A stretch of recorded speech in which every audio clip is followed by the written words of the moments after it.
Ice Cube catches heat over Trump talks. Early voting has started. Plus, we got hip hop marvels in the house. Hey, it's ready for some straight to tape? I know I'm ready. Let's get started.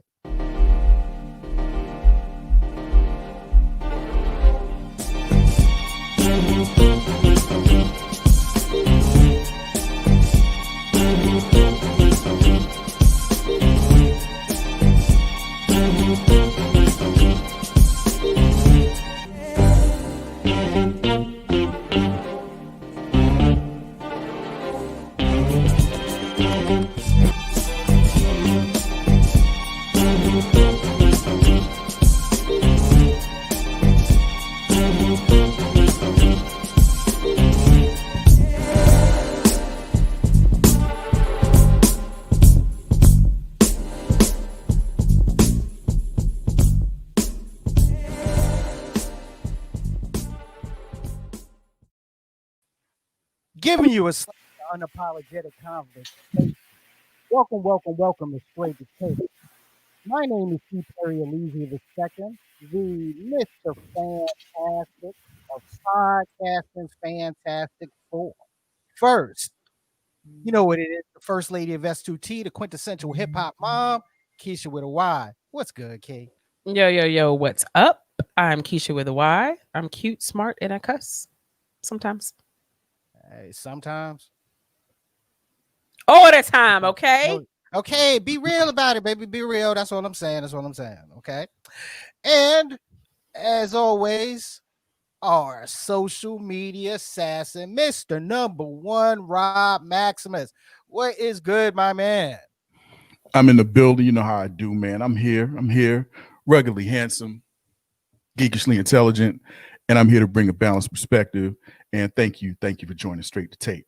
Thank you. Thank you for joining us.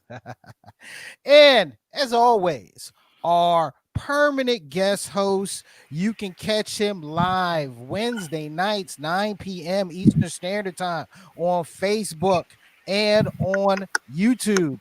Ladies and gentlemen, the host of Intelligently Ratchet, Bishop Omega. What's good, Bishop? Man, you know how it is. You know, it's your boy Bishop Omega here every Sunday at 2 o'clock, rocking with the best podcast that will allow me to come to their podcast on a Sunday during the hours of 2 and 4. So what I'm going to say is this right here. Y'all can follow me on social media. I promise I won't jump in your DMs with no sucker shit. There it is. There it is. You know? With no sucker shit.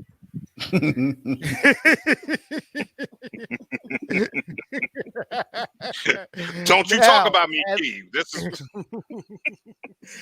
Now, as always, you can catch Straight to Tape Sundays, 2 p.m. Eastern Standard Time right here on Facebook Live and YouTube. Audio versions of Straight to Tape is available on your favorite podcasting platforms. Link is in the comment section. And follow us on all of our social media platforms, IG, Twitter, Facebook, Straight to Tape.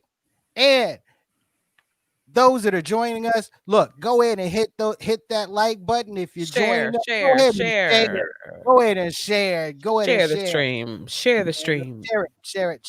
Sharing is caring. Yes, it is. I'd like to also acknowledge the fact that yes, this is live, and sometimes we have difficulties, and we are expecting Tico. If you're wondering where he was, so just hold tight. He was here and now he gone. Yeah, we're expecting Tico. Hey, early. I want to just go ahead and shout out to people in the comments. Thank you, Annabelle, for showing up. Latricia, as always. Lynn, as always. Yeah, that's a nice name. And Justin. Fuck you, Justin. Fuck you, Justin. Yeah. Early. Yeah. What's up, Justin? Yeah, let's go ahead and get that totally out of the way. Okay. Now, ladies and gentlemen, we got a lot to talk about. We're going to have a fun show here today. And you know how we do. We like to have guests on with us, okay? So we're happy to get this. We were happy to get this brother on. Oh my God. The host of Hip Hop Marvels. You can definitely catch them on all of your favorite podcasting platforms. Ladies and gentlemen, DJ Dub Floyd. What's good? What's good? What's good? What up? Welcome. What's good with you? What it do? What it do? What's good, man? It's DJ Dub Floyd. You know, they call me the War Machine, the last Don Cheadle. You know what I'm saying? AKA Blue Marvel. Did somebody say Don Cheadle? Yeah. Somebody You said know what I'm that. saying? Oh, okay. And I'm also the president of the Beta Ray Billionaires Boys Club. You know what I'm saying? Nice. Okay. And Hip Hop Herald to Galactus. So you know, that's how I go. I mean, you could have put all that in your name tag there. He's Jamaican, y'all. He got a bunch of names, boy. I'm telling you, he got a bunch of Damn resume. damn That jobs, is you know a what I mean? resume. That's how you know ain't none of them motherfuckers paying above 850. You know what I'm saying? You gotta have that many jobs, ain't none of them bitches paying above 850. True indeed. True indeed. 725, 725, 725. That's 2175. But I want to thank you guys for having me on. It's been a long time coming. It's been in the making pretty much for a while. Keisha can tell you. Mm-hmm. I'm glad to be here. Shout out to my Squadron Supreme. Shout out to Rick, Claudius, Kasha, Kenzie, everybody over there at Hip Hop Marvels. So Hey, I told mama, him, I made it. I told him I represent for the squad. So shout out to my squad. Yeah, that's what's up, man. Glad Yeah. to have you, brother. Definitely. Appreciate it. Welcome. And we're definitely going to have some conversations that, of course, going to be down, Hip Hop Marvel's wheelhouse. Okay. Right. But I'm glad. Perry? What's a wheelhouse? Yeah. Does anybody know what a wheelhouse is? Oh, Okay. A wheelhouse bye. is your place of focus. Okay. Yep. So I know where Right. the Hip Hop Marvel's place of focus is because all of us here share a lot of common with with Hip Hop Marvels, and we're gonna be building on that a little bit later. But ladies and gentlemen, let's go ahead and get started with. We're straight to say. Let's go ahead and get started with the show, guys. Okay. So, So, this week, most of the states came online as it related to starting your early voting, with North Carolina being one of them. Mhm. Yeah. And I was just checking as of this morning. It's been about 3 days of early voting, and there have been 1.4 million 4 million votes cast in the state of North Carolina. We out. Yeah. That's almost a whole state. Yeah. Is it? Yeah. Actually, now, yeah. Well, He don't know. Well, You know what? Goodbye. well, look. I'll say this. Maybe. Stop it. Key, stop it, Key. Stop it. Okay. We are not going to start the show with that ratchetness. Okay. No ratchetness at the beginning of the show. Let's do our show. Got it? Everybody good? I'm not doing it. I didn't do anything wrong. Y'all get me to come on the show to say stuff, and I get kicked out from the company. I'm just sitting here and I was just minding my own business. Oh man. But Okay, yeah, I mean, look, right now, early voting is definitely at a it's actually off to a record pace right now. Okay? Yeah, definitely. There are a couple of states that have broken their early voting, or at least those first day and the second day records. I mean, Texas was one of them. Actually, North Carolina was one of them. Guys, question first. Have my panel, who's had a chance to go out and do their civic duty and vote, and what experience did you guys have while you were voting? Well, I'll jump the gun and say I haven't made it out yet. I'm planning to go within the week. Because the schedule been kind of busy. But the stories I've been hearing, I actually kind of gave me a peace of mind, because a lot of the worries people had were that they were going to stand in line for extended long amounts of time, and you know, a lot of people, especially black folk, you know, we not patient. We don't like to wait. Right. Nothing, you know what I'm saying? You know, unless it's some J's or something, you know, but but yeah, so like a lot of the stories I've been hearing from other people have been pretty decent, pretty good. So it gives me a good you know, a good feeling to know that I can go out there and, you know, and get through the process in a timely manner. Right, you know? right. Yep. It's really about location too. You know what I'm saying? My wife just she voted yesterday. She was like, she went over by Central and she walked right in, got right back out. You know what I'm saying? So it was like a 15-minute process. So it really depends. Like early voting, you could go anywhere to early vote. So just know if the line is looking too long, there is a list of places you can go. Make an adventure out of it. Find the shortest line. Tell your folk, hey, this is where the shortest line at. Y'all fill that line up and then go somewhere else. That's, you know, so, but I'm going to vote, like, I want to vote between like the hours of like 8 o'clock and like 11, right before it gets too busy while everybody's at work and everything like that. So I probably will do it tomorrow, sometime next week. You know what I mean? So that's my plan. Yeah, that's what I'm looking at sometime next week, man. Yeah. So. Yeah, I want to get all the excited voters out. You know what I'm saying? Out the way. Like the new, I'm ready to vote voters. You know what I'm saying? Like, yo, y'all go ahead and do your thing. Right. Y'all sit in them long ass lines with your excited ass. We got a whole 2 weeks, but y'all want to come out. Go ahead. No, do your thing. I'll come. I'll get the matinee. I'll do the matinee voting. You know what I'm saying? Pull up what I want to. You know what I'm saying? Well, Bishop, I was one of those. Excited. Couldn't wait until a couple of weeks from now. Voters. Right. Okay, I actually went yesterday. I went to the North location in Wake Forest. Went there at about got in line at about 9:15, and I was done with the whole process right before 12 o'clock. So I actually was in line. I was in line. I mean, you was in a line. Yeah. I was in a line. line. That's a line. Yeah, my sister tried to go the first day and sent us a video, me and my parents, of they were just basically drove past the line like, we'll go later today or tomorrow. And they ended up getting it done, but it was a lot of people out everywhere. Yeah. Which is good. Yeah, exactly. 1 million people came out. Yeah, that's a good sign. That's a good sign. That's a good sign. And because guess what? It looked, and if you look at those lines, you can see by people's, you know what I'm saying, by, you know, the fact that they're wearing masks, and you know what I'm saying, and that they don't have a slump in their cranial That's area. A good point. That's a good the mask part. The mask part, nigga. The mask part. The mask, you know what I mean? The slump, you know, they don't have the slump forehead. So we kind of get you that they're smart voters. So, you know what I'm saying, we might be able to get 45 up out of here. Yo, did y'all see that story about, it was some kind of North Carolina legislator that pushed he pushed a guy at the polls, like one of the poll watchers. He pushed him because he wouldn't let him. Yeah, he wouldn't let him inside. It was like he got there early. He was like one of the first people in line, right?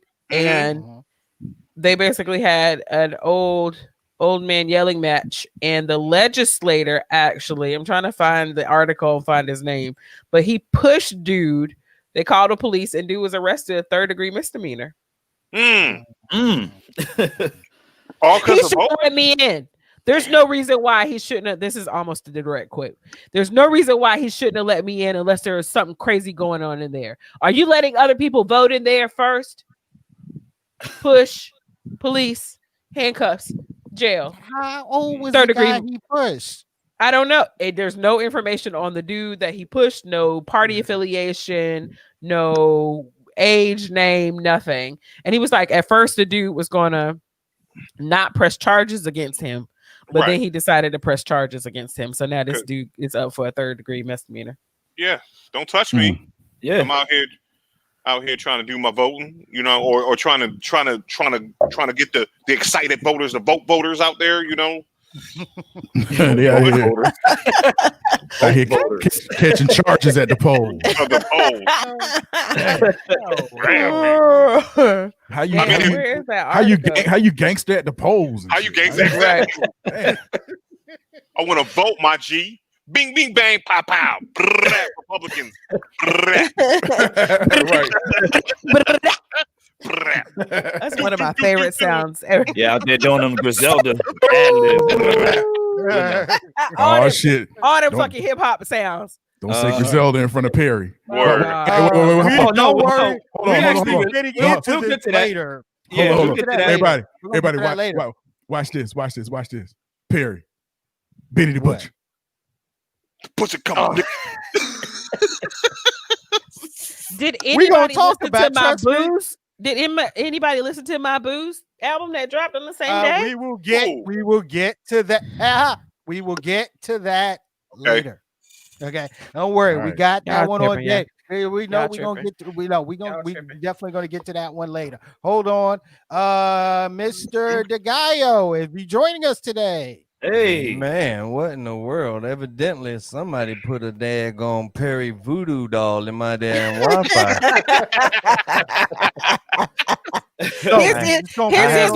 I have Like never magic had is this energy. problem. I've never had this problem until we started joning on fucking Perry shit. Then Rob's went out. And then Bishop's went out. Mine went out today. And then yours went out, and now mine's is out. Until we do right by you, until we do right by Perry. Mark Perry, huh? That Perry. nigga don't get that damn color purple fucking Wi-Fi shit out of here. Color purple, God, light dog. skin figure, yo. Oh man. Man. Oh my god. And his is working right swimmingly too. You know, magic. Right, exactly. For those that believe in magic is energy, right? So Right. if it's gonna go from one place, it has to have that energy has to have somewhere to go. And Perry's fucking internet is working. It we ain't had problems in a couple weeks, right? You know what? It jumped over the IR right. too. Because Right.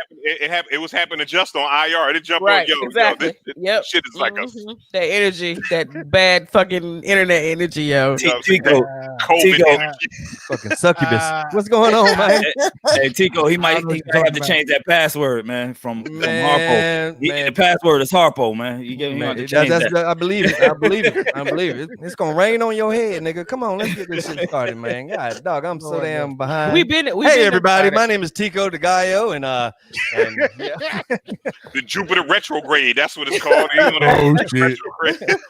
God, dog, man. Where my cards at, Rob? Where my cards at? Hey! I rebuke that shit. I rebuke it. I rebuke it. Wait, Rob said in the group chat, bitches is really out here practicing voodoo and shit. What did you say? They are, man. Magic. You know, right here. Yeah. And me and Felicia are like, well, what do you mean? Because some people consider burning sage as magic, but they don't. Those same people don't consider burning like frankincense and myrrh, like in the churches, like they do the Catholic Church or whatever. Bishop, Uno cards don't work, Bishop. But he was no. They don't. Hey, no. Yes, they do. Yes, they do. Let me touch and agree. Okay. Draw 4, please. Draw 4. God, dog. Yo, Draw 4. Give me a draw 4. We talking about voting, man, but chicks out here practicing witchcraft, man. You know what I'm saying? Witchcraft. It's the same shit. It's the same shit. Maybe it ties in. Maybe it ties in. I don't know. Okay, Rob, I can't believe I'm actually going here, but you going down the rabbit hole? No.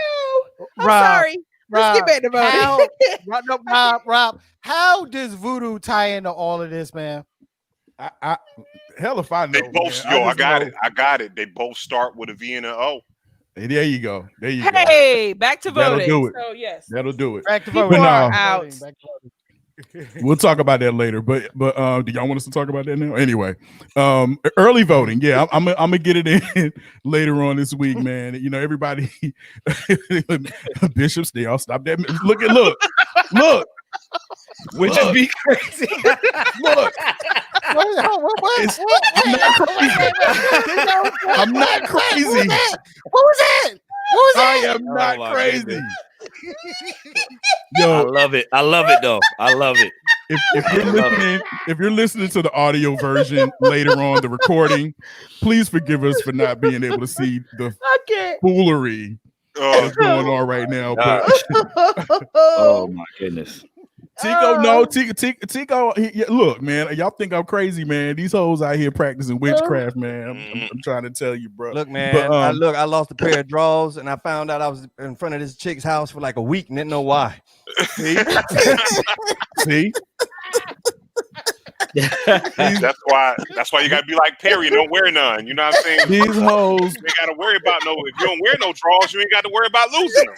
These hoes out here posting pictures of they little shrines with crystals and statues and shit in the corner with listen, bro. And Rob, pentagrams and shit. Let me ask you. Listen. Let me ask you though. You think it's an abundance of it because of Lovecraft Country? You know what I mean? No, there's an abundance of it because basically it's hard out here for a pimp, and you just don't at a certain point you just be like, what the fuck else can I do? Okay, right? Yeah. Wow. I need to turn to the dark arts. Listen, I'm gonna say this right here. Okay, listen, this is a warning for all the fellas out here. This for the warning for all the fellas out there. If you know a cute goth chick and she's starting to give you the time of the day during October, you are now a sacrifice. Do not go. Thank you.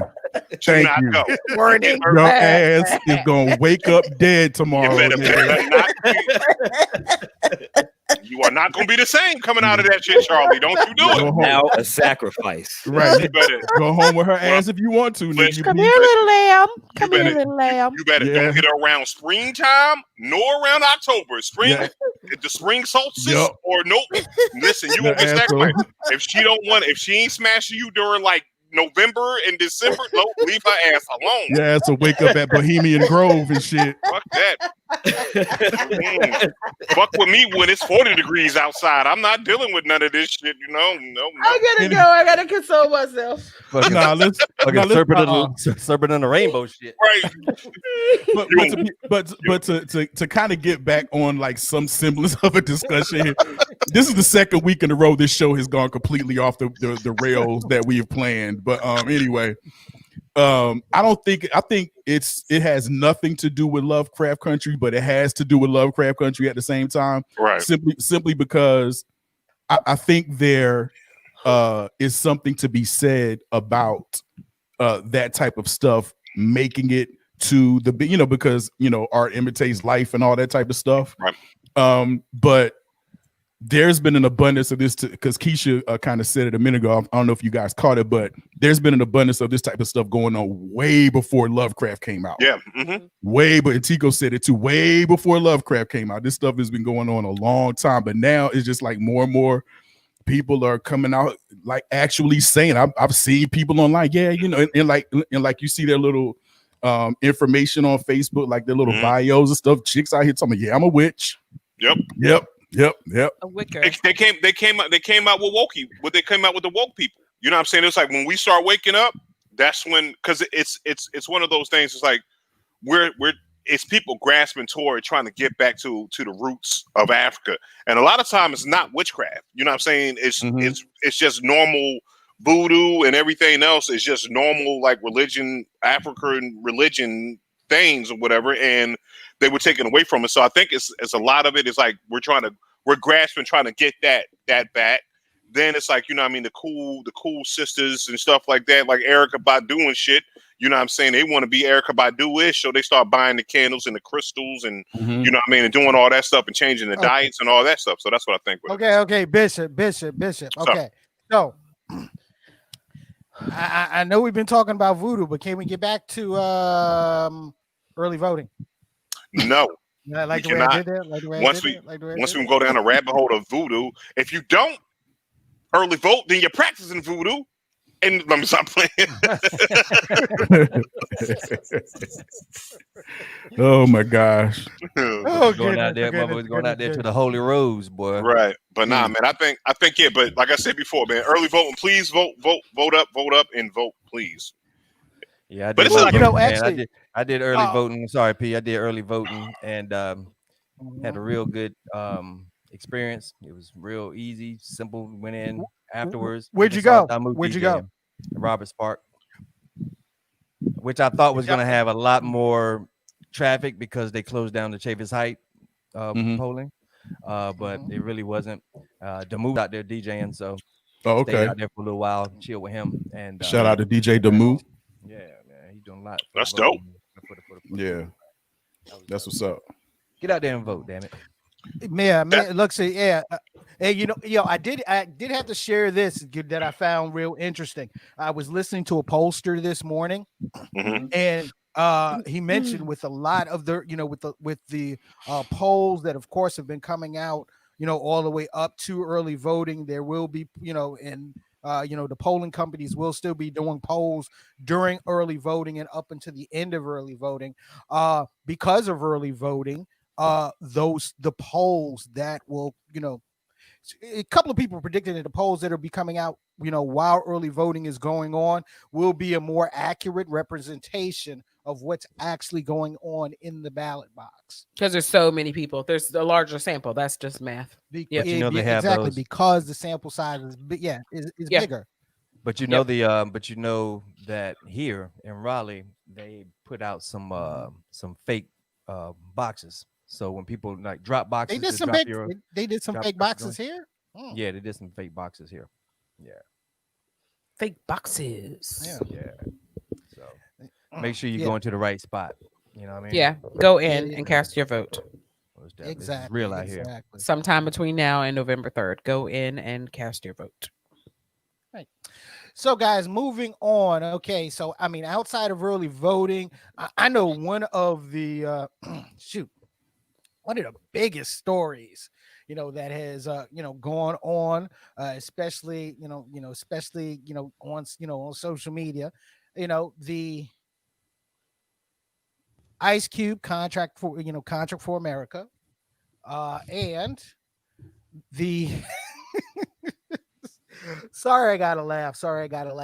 The heat he's been catching, after Trump official Katrina Pearson sent out a tweet, thanking Ice Cube for the engagement, as it related to, talking to them, the contract for Black America, and the Platinum Plan.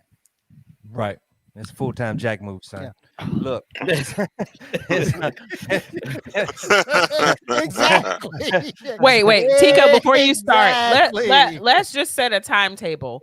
How long has Ice Cube been talking about this contract for Black America? I know we talked about it on our show a month ago, a little over a month ago, and it was at least a month or more old at that point, because I was like, we late, but we got to talk about it. Right. So he's been talking about this plan for months. Yep. So go ahead, T. Right. And I listened to an interview that he did, and it's amazing how the media takes something and, like you say, Trump's people are very smart. They take something and they use it to their advantage. Absolutely. It wasn't, Ice Cube said, he didn't go straight to Donald Trump. He went to Biden too. And Biden was like, yo, we like it. And after the elections, we can talk about it. Right. Right. And so then the Trump campaign was like, yo, let me hear what you're talking about. And so he went and talked about it. Mm-hmm. And, before he talked to Biden, and that's the whole thing. The Trump campaign was just like, bam, same thing they did with Kanye. You know what I'm saying? Photo ops, this, that, and the other. And Cube said, he's not with anybody. He's just trying to get this thing done. It doesn't matter who's in the office. He's trying to get this thing done. And I agree with him on that. It doesn't matter who's in office. I mean, if that was the case, what you're going to wait for another Democrat to come in office in order to make this plan pop off? No. Bro, to listen to some of these people, ranting and raving on social media, bro, they want to do just that, Tico, and wait until another Democrat gets in office before they start actually trying to seek answers for the ththings that affect Black people. But that's bullshit. And that's dumb as fuck. Yeah, it's bullshit because we've been waiting long enough, Right. Like we've been waiting forever. So I'm with Cube on that, man. The fact that he went ahead and said, look, I don't care whose side, whose side I'm on. Like it's just a matter of getting these issues, which you guys said that I had no idea how long he was proposing this. Right. But if you said it was for like it's been months. And people are said, I say that because lots of people are like, it's bad timing. No. So here's the chain of events. Basically, he's been talking about this for months, right? Mm-hmm. Just last week, and he talked to he extended a hand to the both camps a little over a month ago, right? It was the week following whenever we did it on when we talked about it on the show originally, right? Either the week before, it was around that time. So it was about a month and a half ago where he extended the hand to both camps. Y'all just said what the Biden camp said, and he sat down with the Trump camp.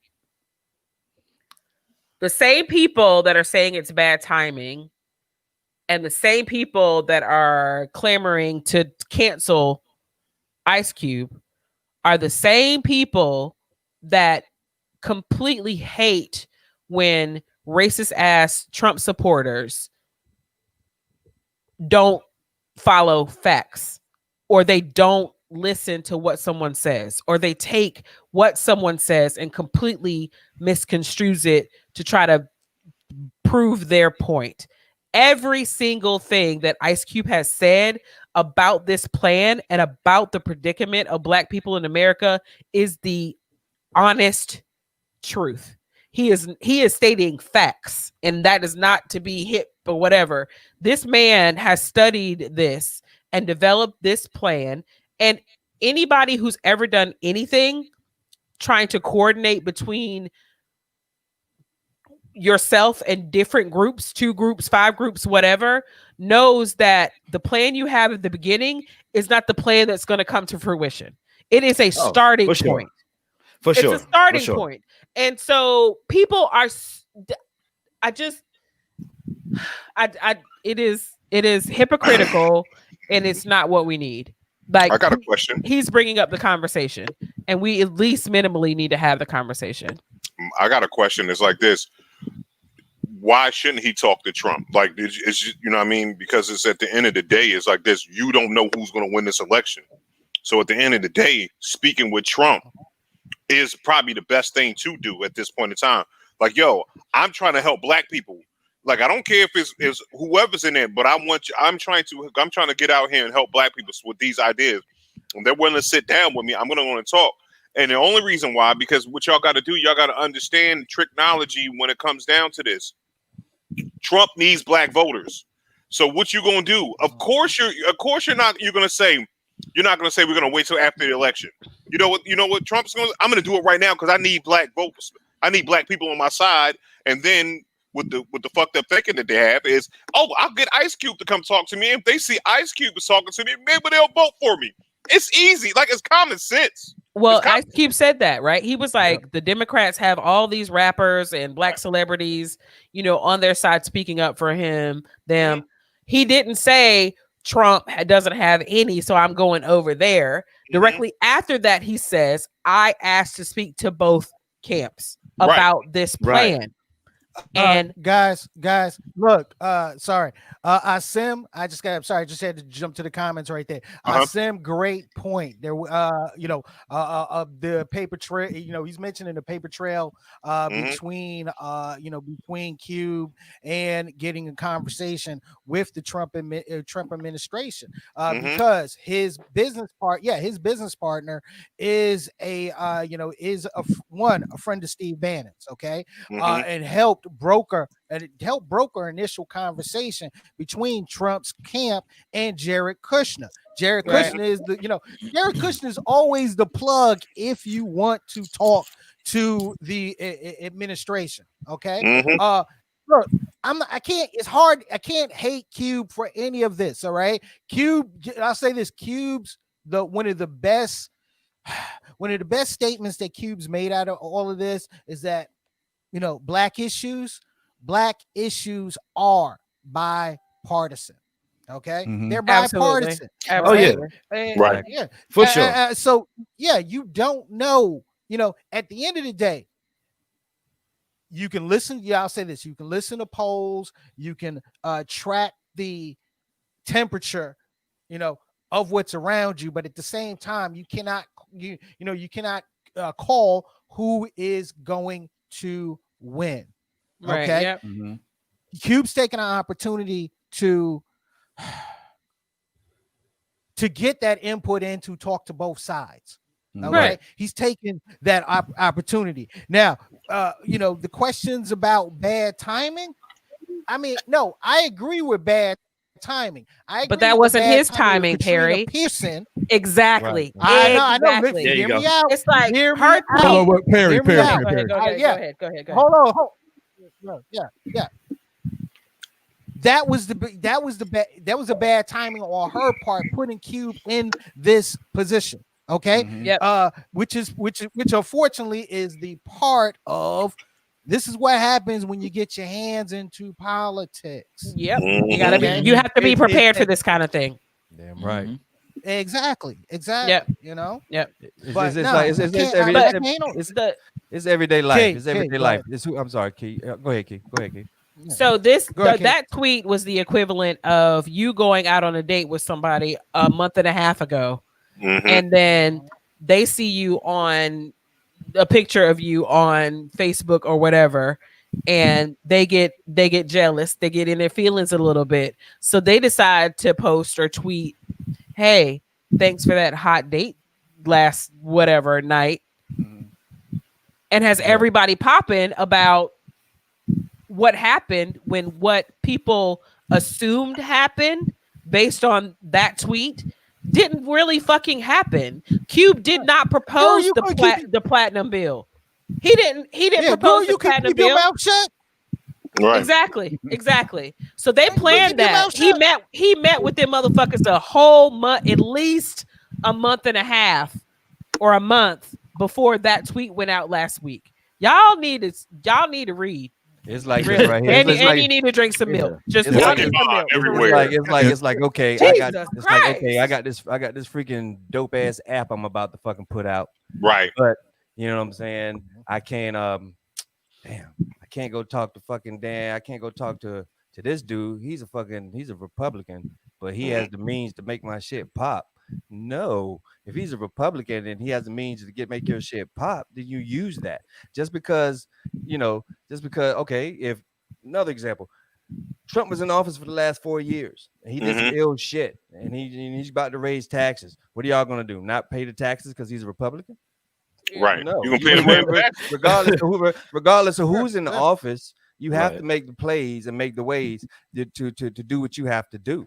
And and sit back waiting on the Democrats. No, that could have been too late. And why not use Trump? If Trump's going to use you use Trump. Right. I was going to say that. It's some type of within that whole thing. Exactly. But bartering system. Exactly. But as him coming out and saying, "Yo, I have Cube saying, yo, this is what it is," and hey, listen to me. This is what it is. Now it's up. What it is. It's poor people thinking like rich people. You know what I'm saying? It's poor people thinking like rich people. Get out that motherfucker pockets. You know what I'm saying? Yeah. And the crazy thing about it is this isn't for his pockets. This is for I want to know who read it. Who read it?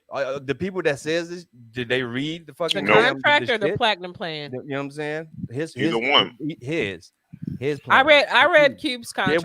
Yeah, we all did, but I'm just saying the people that are you're right. Did you read it? Did you read it? Did you know? No, they didn't. They didn't because they did the very best. This is their last call. Woke him on, God. They woke him platinum on. Plan. Plan. Yeah. Listen though, and so there's a different component. There's another component to all of this. Whether we believe or not that Trump's going to implement any of that shit in that platinum plan, because the nigga been in office for almost 4 years now and ain't done none of it. Exactly. So that has nothing to do with Ice Cube though. That has nothing to do with Ice Cube. You can only talk your talk, right? And hope throw it against the wall and hope that shit flies. They took that plan that Ice Cube built and put spinning 20s on it.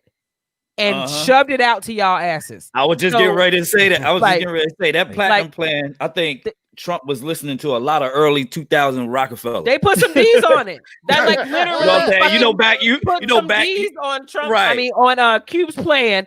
And wrote it out to you, dumbass niggas. So that looked like a no limit cover. That the got the no limit cover with Trump doing this. Let me go put my grills in. Let me go put my grills in. Grills in and some shit. His toothpaste shining and shit. You know what I'm saying? Yeah, I say early 2000 because that's around the era everybody was wearing platinum. Like everybody wanted platinum. Oh, Bishop, are you trying to tell me that the Trump's plan is some old pen and pixel shit? No, no. I think that is an old. Shout out Pen and Pixel though. I think it's an old MTV show. Yeah. I think it's an old MTV show that we all used to watch. You know, Pimp My Vote. That's what I think. That's what I think. Pimp My Vote. No reason. You know what I'm saying? Your ballot might have just looked like a plain old piece of paper with some damn pen marks. But yo, you get this motherfucker get that platinum joint up on that shit, yo. You got motherfucking damn highlighter markers. You got motherfucking damn, you know what I'm saying? you got construction board. You feel me? You got the real shit. That's what I'm saying. But while you bullshit, and that's also around the same time where all the rappers had Trump. And they exactly. They did. And they turn around on my redemption. Yeah. They turn around when all this shit go down like, you know what?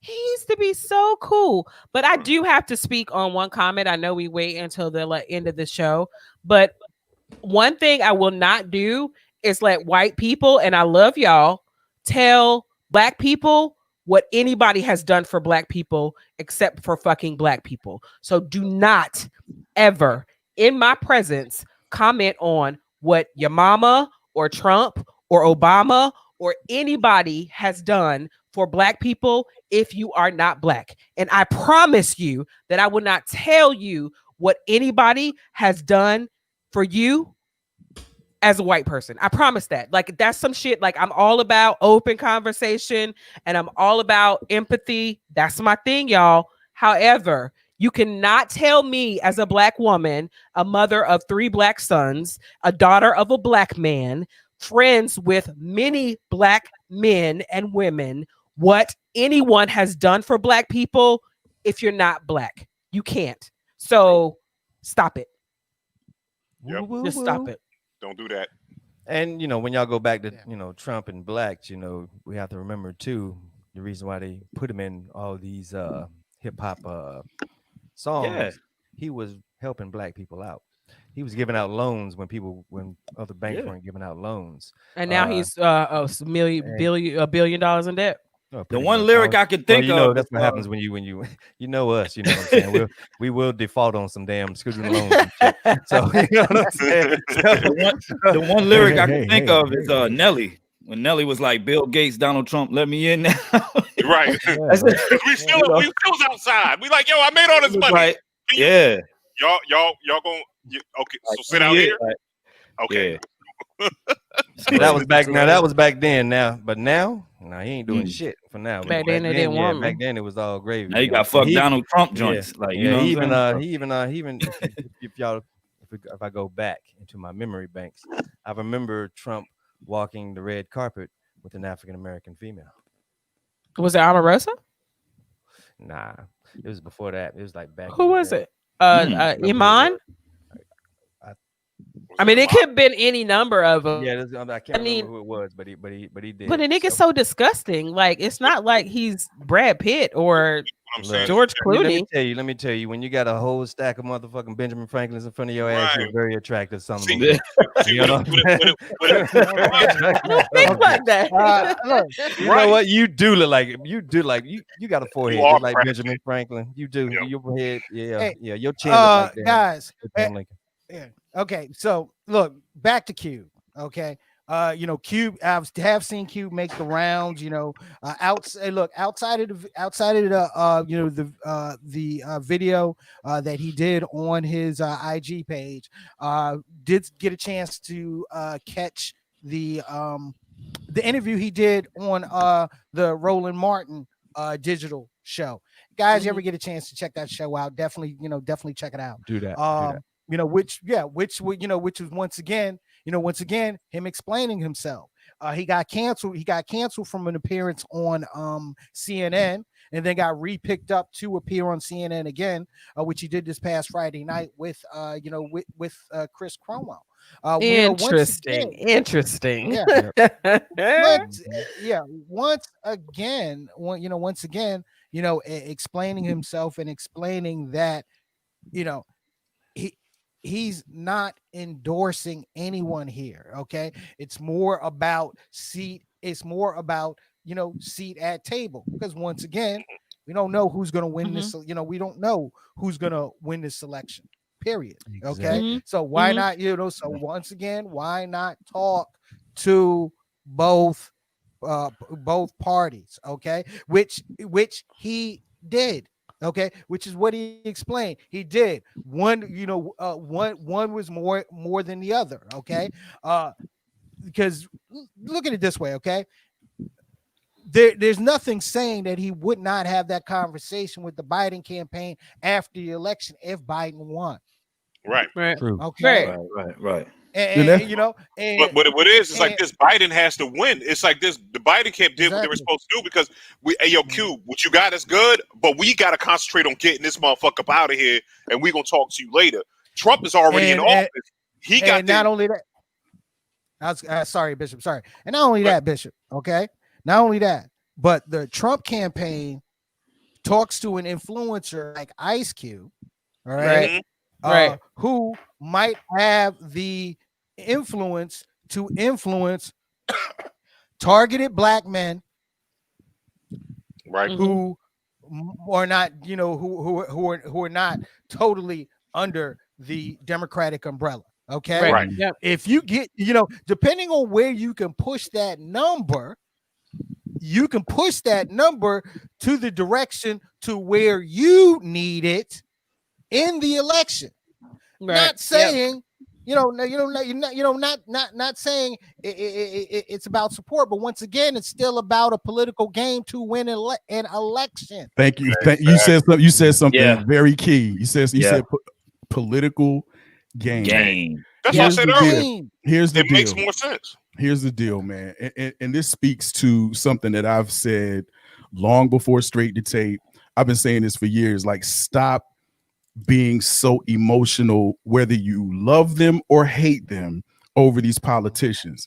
See, y'all hate Trump so fucking bad. Like, I always say, jokingly, that, people look at Trump, that, I'm saying, on TV, and they can't watch him without their blood pressure like going up and shit. And I thank God that I don't have that problem. You see what I'm saying? I sleep well at night. You know what I mean? He doesn't occupy that type of headspace. And even when President Obama was in office, loved the brother, all that type of good stuff, but I wasn't so head over heels that I couldn't see straight. This speaks to being emotional over politicians, because just the fact that Ice Cube is going and presenting this plan to Trump's administration has so many people in such a damn uproar. It's really unhealthy, bro.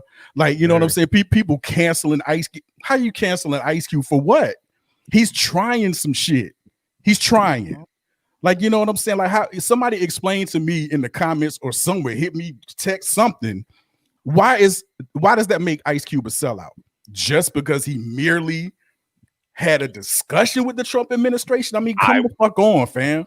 Like, is it that deep? Is it that deep? Is your cognitive dissonance? I mean, come on, man. Come on, fam. Listen, what I'm gonna say is this right here. It goes like, and I'm backing off that what you're saying.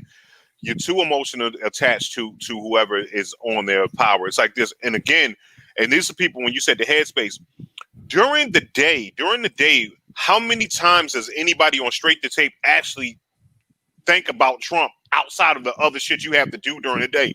When you wake up, get your coffee, get to work, talk to people on the phone and all the other shit, you don't really think about Trump. Because guess what? Honestly, the shit that happens doesn't come from it's not from the president. It's our local officials. That's what you need to be focused on. And then at the end of the day, it's like this. Yes, if you're implementing a plan, like if you had a new sneaker design, If you had a new sneaker design, you just said, hey, I got this new crazy fucking air bubble and sneaker to tie itself. Now you don't have a brand. You're supposed to go to talk to Nike, Adidas, Reebok, and Puma, all of those to see who's going to give you the bid. It's the best deal. Yeah, the best deal.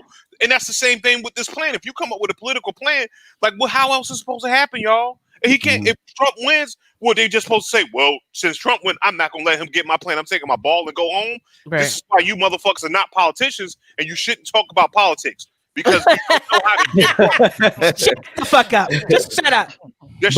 But again, talking about timing. I mean, we spoke about the timing piece earlier. You know what I mean? I mean, when else was he supposed to do it? I mean, because think about it. He could have done this 3 years ago, and people still would have been saying, "Oh fuck, Ice Cube, you a sellout." The same thing. A lot of people canceling Ice Cube. The same people canceled Chrisette Michelle for singing at the inauguration. I mean, get the fuck out of here, man. But guess what? Who cares? She's I will be okay. Is that her? I will be okay. She's not okay though. But anyway, you niggas, you can't cancel a person that wrote America's Most Wanted. You can't cancel that motherfucker. He wrote "Today was a good day." You know what I mean? Like shit. There facts, right? You know what I'm saying? Right. It's like this. Ice Cube has been blacker than black when being black was black as shit during when he had a Jerry curl. Y'all not gonna sit here and cancel a motherfucker that been a Black Panther with a Jerry curl. Suck my dick. I seen people say all kinds of shit. A Black Panther with a Jerry curl. I am weak right now. But I have seen people say all types of shit. Cloud chasing, it's about money. We're talking Ice Cube here. Like Ice Cube did all kinds of Hollywood shit. Right. You understand what I'm saying? Yeah. Like this is Ice Cube we talking. Come on. I want to say how tired he looks from this fight. Like physically, he looks tired. I'm gonna need y'all to settle down and simmer down and sit down. Really, like for real. Like nobody, like I don't look like damn. I got to talk about this shit again. Right. No, but like in his face, he looks tired because this is hard work. It's not just setting up a meeting and ha ha ha ha ha. Right. If anyone is emotionally connected to what they do or what they believe in, then you will understand that pushing that needle and pushing that forward, even when you know that motherfuckers that supported me before as an entertainer are not supporting me now. And with the advent of social media, now celebrities are able to see real time the shit that's being talked about them. Like, come on, y'all. Mm-hmm. He is trying to make a better way. It does not matter. He said this out his mouth. So I was watching a PBS the other day, and there's this lady on there that actually studies like media, similar to our Dr. Rob, who's often on our show. And one thing that she said that was really, it still haunts me, is that we are changing to a society where the truth does not matter anymore. Right. And the documentary I was watching was not documentary, but segment I was watching was on the whole QAnon thing, right? So people are now clinging to shit that is completely rooted in confirmation bias. And if you don't know what confirmation bias is, especially in this age of the internet, think of the most odd thing or weird thing compared to what society thinks that you own in your own head. Now go Google it. There's a whole fucking group of people, it may be tens, it may be hundreds, it may be thousands, it may be millions, that believe the same shit that you believe. Now, in today's society, in the Trump era, he says shit and his cronies say shit and Democrats say shit that just simply is not fucking true. But guess what? People latch on to that untruth, and if enough people believe it, then it starts to kind of become truth, but it will never be truth because it's not true. Mm-hmm. Like that is where society is going right now. So Ice Cube said out of his mouth, I do not support or endorse either any party or candidate. Like he said that out of his mouth. But people want to take that and mold it into cancel Ice Cube because he talked to Trump. Again, like, because I don't understand. It doesn't make sense to me. Because they hate Trump. Again, they hate Trump so bad with such visceral hate. You know what I'm saying? You know what I mean? That any type of constructive activity that he has to deal with Trump on makes him a sellout to these people. Because like you said, he said out of his mouth, I'm not endorsing either candidate. I'm willing to work with whoever's willing to work with me. I'm for the people. I'm gonna approach this administration because they're the administration right now, and I'm gonna approach them because they might win the election. But all the people with cognitive dissonance, I hate Trump. No, Cube's a sellout. I don't want to hear that shit. Cube's a sellout, but they know that shit makes sense. That's why they're saying it. Or they didn't read it, right? Or they're uninformed. I mean, and at a certain point, you have to think that people that are regularly involved in these conversations have ready access to actual words. They don't read those words. So at that point, you become willfully ignorant. And I'm not. It's not only that. Hold on, Bishop. It's not only that. It's how they trained us in this social media. Mm-hmm. You pay a lot of money to get the first domain, the first thing that clicks. A lot of people think that the first thing that you click on is the truth. Talk that pimp shit, bro. Yep. You know what I'm saying? Yeah. So if they read and if they're thinking like, well, okay, police and police brutality with blacks, and they feel a certain type of way with the algorithm that you listening to, it's going to pop up the shit that you want to listen to, and all the other information that you want. You got to go down and you got to dig.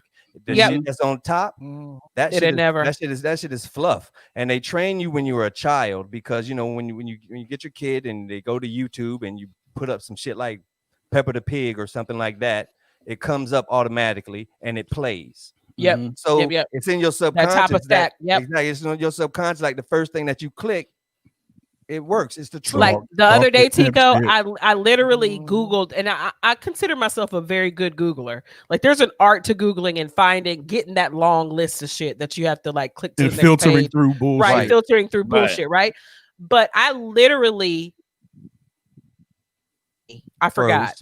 Oh. I'm frozen. I'm not frozen. No, you're not. No. That was your natural. That was your anyway. So I literally Googled a company. I was looking for something. I don't remember exactly what it was, but I typed it in a Google bar. I pressed enter, and the first thing on the list was that company's competitor. Mm-hmm. So say I Googled McDonald's restaurant, like specifically. And the first thing that would have popped up in my example is fucking Burger King. That's not what I asked for. So y'all have to read. Like y'all have to. And if the shit stinks, then it's probably not true. Right. It ain't nothing new under the sun, y'all. And for real. To Tico's point, it's not good to get all of your news and information from CNN, and it's not good to get all your news and information from Fox News, no matter which side of the aisle you fall on. You got to Keisha's point, you have to dig, yo. You can't be out here because again, I'm telling you, man, CNN, they're so masterful at you know what I mean? Mm-hmm. They're just as masterful at spinning shit as people claim Fox News is. They're masterful at. I can sit here and watch Chris Cuomo and Anderson Cooper. Oh man, listen, man, these people are really good at doing that shit. They're just as good at it. Chris tried to get He tried to get Q. He tried to get Q. He tried. He was like, like, dude, I just sat here and told you, man. Yep. You know what I'm saying? I said, I told you. Right. That's not what. And they're trying. They're doing all that to try to get that one little 2-second soundbite blurb that they can paste everywhere. That'll spin like a fucking top. Like it is, and that's it. That's the playbook right there, right? But we know that, and people still consume that shit like it is the God honest truth. Like for real. Listeners are straight to tape. All I'll say is, okay, no, I love what Rob just said. Totally, okay. From Fox News to MSNBC to CNN. Okay, it might be different coins, but it's the same tactic. All right. If you're gonna do your research, and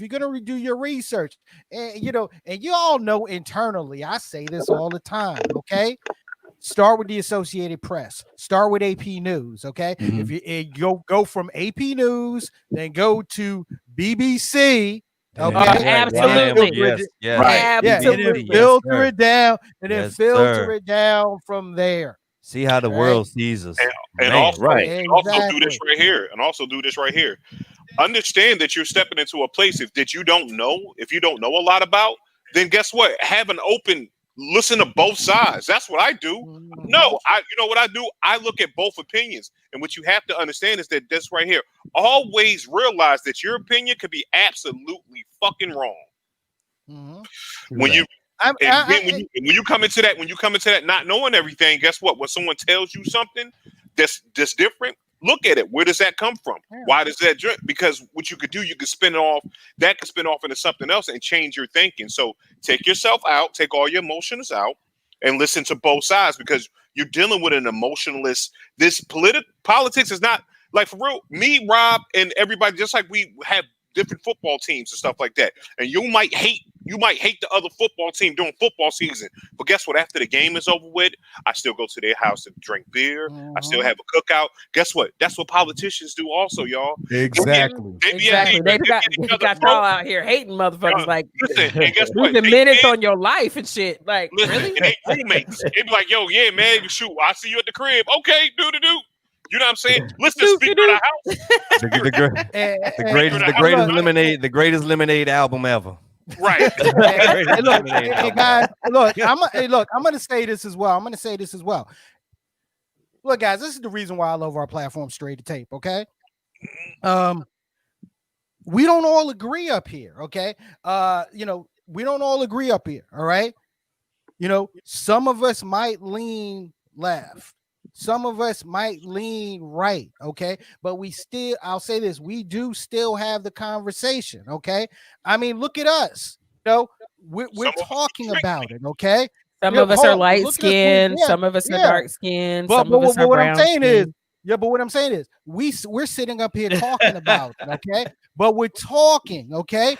You don't hear us pushing one agenda over the other. You don't see us, pushing one candidate or the other. Okay, we ain't got no big signs. Promoting one person or the other. Okay, we don't have any of that here, because we are here to have the conversation. Y'all feel me? Dialogue is key. Dialogue is key. Thank you. Dialogue, respectful conversation is key, man. Like, seriously. And facts, right? Facts. And facts. Yeah. You got that. And understanding, especially facts. Right. And understanding the difference between, because if I have an opinion about something that's not rooted, like, I hate slugs, right? Slugs are probably some of the best organisms on Earth, because they decompose dead matter. If we didn't have slugs, these are facts, right? If we didn't have slugs, then there'd be like dead shit that took longer to decompose than it does now. That's what slugs do. But I hate them motherfuckers. And that's my that's my opinion, right? That's my opinion. I hate them. I don't want them anywhere around me. And I will spray salt guns all around my fucking house if there's a bunch of slugs. I'll do that. But I know the facts, what the facts are, and I can distinguish that from my own personal opinion about those facts. And there's a difference. And when you're in this conversations with these people, I decided a couple of months ago, I'm not arguing with these motherfuckers on the internet. Like, they don't care that much, and I don't care that much. It really stresses you out. It increases your blood pressure. You feel like you have a dog in a fight when ain't no dog and ain't no fight, for real. Like, it's not even real. You snap your finger and it's gone, like damn dude in the Matrix, like, for real. Or no. And again, man, like seriously, like, to all of your points, man. to have these political discussions, man, it's also harmful if you're so, for lack of better phrasing, so black and white on certain things politically. Like, you'll agree to any type of bullshit that one political party pushes. You know what I'm saying? Just because it's that political party, and you're gonna rock with it regardless. Like, who really does that, yo? That's not you can't agree with every fucking thing that a political party does. Right. Says. Can you? I don't no. or a president or a candidate. You can't rock with everything they say, can you? Right. I don't necessarily agree with everything. Go ahead. Sorry. Right. Oh, yeah, Dub. Yeah, no, I was just saying that I don't necessarily agree with a lot of what my own brothers and sisters do. You know what I'm saying? And we're all part of the same gang, melanin wise. So I definitely agree with Rob. Like, it doesn't matter what what side you're on. You know what I'm saying? It's just I don't know, man. It's just I don't know. But I agree. I agree 100%, man. Definitely. It's like this, man. It's like, for real, as being a true friend, you got to be in arguments. That means you're going to have a disagreement. You know what I mean? You can't be right. You can't be in a relationship, any type of relationship, and not have a disagreement, because we're all people. We all are, you know what I'm saying, have our own opinions. And honestly, like this, let's talk about it. When we on a subject of being a scumbag, everybody on Straight to Tape is a scumbag in some sort of way. You know, I object to that. I got it. No, I have to hear it. I have to hear his explanation for this. Listen what I'm saying. Hold on, let me get my whole thing. I didn't mean for it to go there, Omega. I didn't mean for it to go there. But everybody got a little bit of slime ball in them. You know what I'm saying? It might not be as large as other people's, but it's some fucked up shit you didn't. I don't have balls, Bishop. You have ovaries. Oh, wow. Oh, wow. I'm not. Why does it got to be sexual? I mean, it's slime ball. Balls aren't sexual. They're a body part. Listen, you know what I mean? You got to bring it to the because that's what you did. You just made men inferior. You know what I'm saying? With your sexist agenda. You know what I mean? Take her off, Perry. You know what I'm saying? You don't have the power. Hey, but you know what? Thank you, Lynn. It is about being a free thinker, but you know what? People hate free thought. You understand what I'm saying? If you're not with groupthink, if you don't align with every motherfucking thing that this party says, and if you don't hate with your very fiber, you know what I'm saying? Everything that this, you know what I'm saying? A candidate or administration does, then you know what I'm saying? They don't consider you a free thinker. But Rob, while you mentioned the word free thinker, okay, I agree with the concept of free thought, okay, but don't let it get twisted, and don't let the free thinker tag be hijacked for one frame of thought wrapped around the whole free thinking tape, because there's a lot of people that use the term free thinker and wrap it in some bullshit. But they thank you, but are wrapped in some straight bullshit. And we know you. We know you. You guys are know coons. That ass. For real. We know that ass. Hey, wait, I must pause right here. Let's continue. And look, and we analyze our numbers and stuff right around the time that we discuss certain stuff. We could tell when a lot of y'all don't like the shit that we say. Exactly. You understand what I'm saying? Because our numbers start doing this right here. It start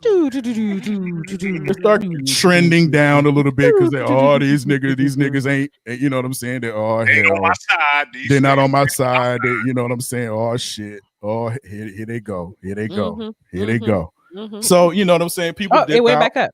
People dip out, and it's not just these live numbers, but we analyze the larger numbers that coincide to the times that we're discussing certain things. And when we're discussing certain things, fuck that. We know what they talking about. No, they not riding with, you know what I'm saying? They're not spewing hatred for this motherfucker like I want them to. So okay, you know, not gonna happen. Yeah, you gotta have. Hey y'all, sides. guess what? We had 2 YouTube viewers right now. Hey YouTube. What's up, y'all? What's up, YouTube? Hey, YouTube. We see you. But yeah, I mean, remember that we see you. Right. Anyway, y'all like, share the whole show, all that type of shit. Share the stream, man. And to wrap this part up, if all hearts and minds are clear, all hearts and minds are clear. I mean, I ain't canceling Q. I'm down with Q. Thank you, Q, for, you know what I'm saying, stepping out there and letting all these armchair killmongers and Monday morning quarterback ass wokey mind people on social media throw darts at you because they're not doing shit. You understand what I'm saying? Thank you for being that person that is willing to take the darts in the back, and you know, all them the culture for the cause. Hey, my button says do it for the culture. Anyway, so all those armchair killmongers and Monday morning quarterbacks aren't strong enough to take what he's getting right now. They're not. They're weak. They're weak. So I mean, yeah, that's cute, man. It's cute. I mean, it's cute, man. Get the fuck out. It gave us like one of the most consistent hip hop catalogs, man. Like, period. Right. So, like, exactly. yeah. Because give me that beat, fool. How you gonna diss folks with no Vaseline and y'all doing them the same way with no Vaseline? I look at it like this. Like when people was trying to like cancel like Jim Brown and stuff like that. My take on that is like, you can't cancel nobody from civil rights. If a motherfucker march during civil rights, there ain't no way you could cancel that person at all. If someone that has gotten a blunt of has stepped in front of the bullets and stepped and all that shit, you know what I'm saying, figuratively or literally, guess what? You cannot say shit to them because they got a plan. Because your ass wasn't doing that shit. You know what I'm saying? So guess what? Kiss my ass. You know what I'm saying? Shout out to Cube, and let's move on straight to tape to something. Thank you, bro. Thank you. That's my transition. Let's get it. That was nice. That was nice. And of course, ladies and gentlemen, you know, we're joined by DJ Dub Floyd of the Hip Hop Marvels podcast. Okay, which yo, man, do me a favor. Tell the folks that might not be familiar with your podcast what you guys are about. Okay, so basically, Hip Hop Marvels is a podcast and a movement which I started about 5 years ago. Basically, on the love of hip hop and Marvel Comics in particular. There were a lot of different podcasts and groups out there that were focused on, you know, hip hop and geek culture as a whole. I wanted to kind of narrow down. Plus, I'm a Marvel fanboy, you know, Marvel fanatic, Marvelite. And I love hip hop, and pretty much it's just sharing the dialogue between the two, because there are a lot of similarities between hip hop and Marvel Comics in particular. Not just comic books in general, but in Marvel Comics and entertainment in particular, there are a lot of similarities between the two. So I just wanted to shed light, you know, on that. And then on the podcast, we just basically we talk about hip hop current events. We talk about, you know, Marvel news, Marvel Cinematic Universe news, comics, and, you know, an array of other hip hop related topics. So, all right. Well, look, Dub, while we got you, man, okay? Yo, let's go ahead and talk a little hip hop, comics, and blerd culture. All right. Hey, I'm with it. Yeah, let's go. Yo, let me throw this out there. All right. How has hip hop made nerd culture cool? Okay. Think about that question. Okay. And the reason why I say think about that question is because, I mean, think about it. You know, yeah, you told him to think when about some it. of us think about it. Think about it. You know, when some of us were growing up, there were certain things about nerd culture, and you know, and that just didn't mix with everybody else. Why was a perfect blend found, you know, within hip hop? One of the reasons I have, and a lot of people can probably relate to this, is because in hip hop, we used it to escape. And You know, by that I mean, like, you know, many of the MCs they have different monikers and different names that they call themselves, and they transform into these characters, which is to them a more superior version of themselves. And you know, I think it relates to you know, heroes, just similar, you know, to the heroes and villains in comic books, the same way, because you know, you have no, go ahead. I mean, think about this. Think about I'm going Perry. Think about this, brother. Look, wait, are you thinking about it? Yeah, you thinking about it? Now we have to put in retrospect, when we were making beats, we would use a lot of cartoons. We use a lot of cartoon samples, you know. So people were like, "Oh, I remember that. That was some Inspector Gadget." But in your mind, you know, when you're in the street, you don't be like, "Yo, did you see the new episode of Inspector Gadget?" You don't do that, but you know that that's you feel what I'm saying? That's a good way to look at it. And then you have to think about when cats really started homing in on it. I mean, you would hear every now and then it was sprinkling some verses here, but when Wu-Tang came out, you know what I'm saying? Tony Starks, they went through the whole Marvel joint. Yep. Ghost Rider, the whole So was it Wu-Tang? It was Wu-Tang. Like, we can say here today that it was Wu-Tang that folded. That's why I would put the flag. To me, they didn't just sprinkle it on top. They completely folded it into the culture. I'll say this. Before Wu-Tang, you did see some elements, okay? I'm sorry. Because I just want to take it back. I mean, I remember a video that I used to love so much by DJ Chuck Chill Out and Cool Chip, Slave to the Rhythm. And, in the comic book aspect of that visual. You know what I mean? So it was always there. But yeah, Wu just took it up. It up another level. I mean, you could take it back to the early days of like Nucleus and that's my uncle. And Africa Bambaataa, you know, those early album covers were done by a Marvel artist. Bob Kent came down, you know what I'm saying? Just to see who he could rock. So, and this is like early 80s, you know, early mid to mid 80s, you know. So yeah, it extends back that far, you know what I'm saying? But yeah, I would agree. Yeah, Wu kind of stamped it and, you know, pushed it into the game hard. And then after that, you had other, you know, artists and MCs come out with different monikers, you know, your Jean Greys, your David Banners, you know what I'm saying? So yeah. I think go ahead, Bishop. No, it's kind of piggybacking off the whole Wu thing. It's just like this, and then also being a person that was interested always in comic books and all that stuff. It was just like, that's how my name came with that. Bishop Omega came straight from watching X-Men. Oh yeah, Omega Red. Omega Red or Omega Level. Yep. You just put your name. You put your real name in the Wu-Tang name generator. Shut up. Right? No, I did. I was like this. You know what? You get off. First of all, I'm still hurt by that ball.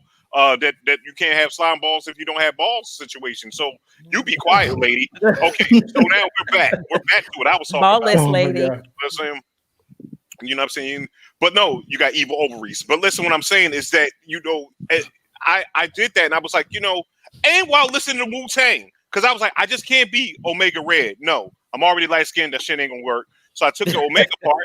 Dirty Red. I was listening to Wu-Tang, and Raekwon said the Swift Chancellor, rock the right gold tarantula. So I said, oh, Chancellor Omega. Then it got too hard to spell. Then I tried to spell it phonetically, and I was like, it looked whack. It didn't tag right or anything like that. What's next to a Chancellor? Bishop. Bam, you put that together, you get Bishop Omega. Now you have me now because I'm a nerd. And guess what? It's okay.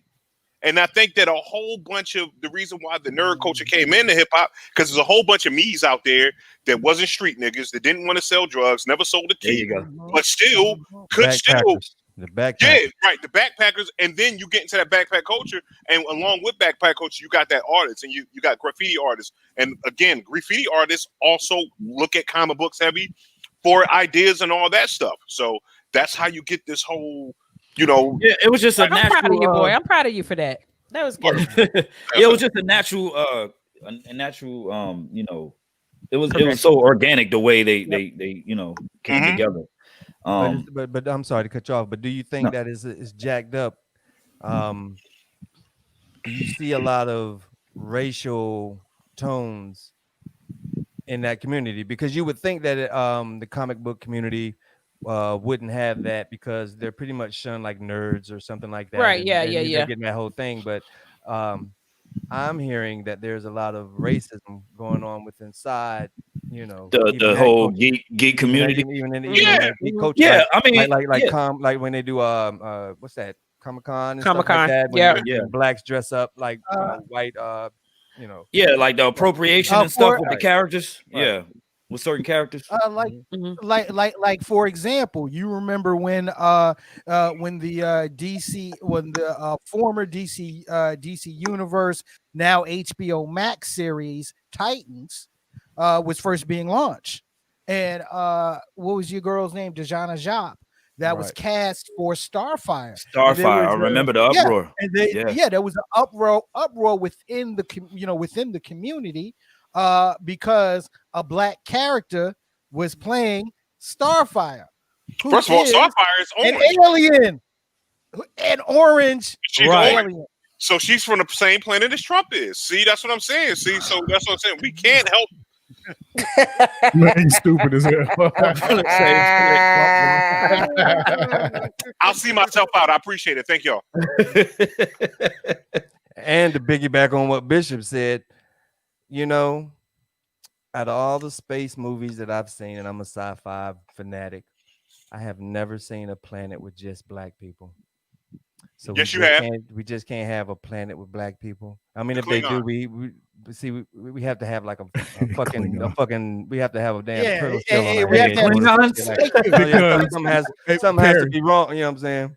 Perry, Tigo, Perry. What have I said about Klingon? Klingons are space niggas. Exactly. I've been saying that for 25 years. Klingons are some space niggas, especially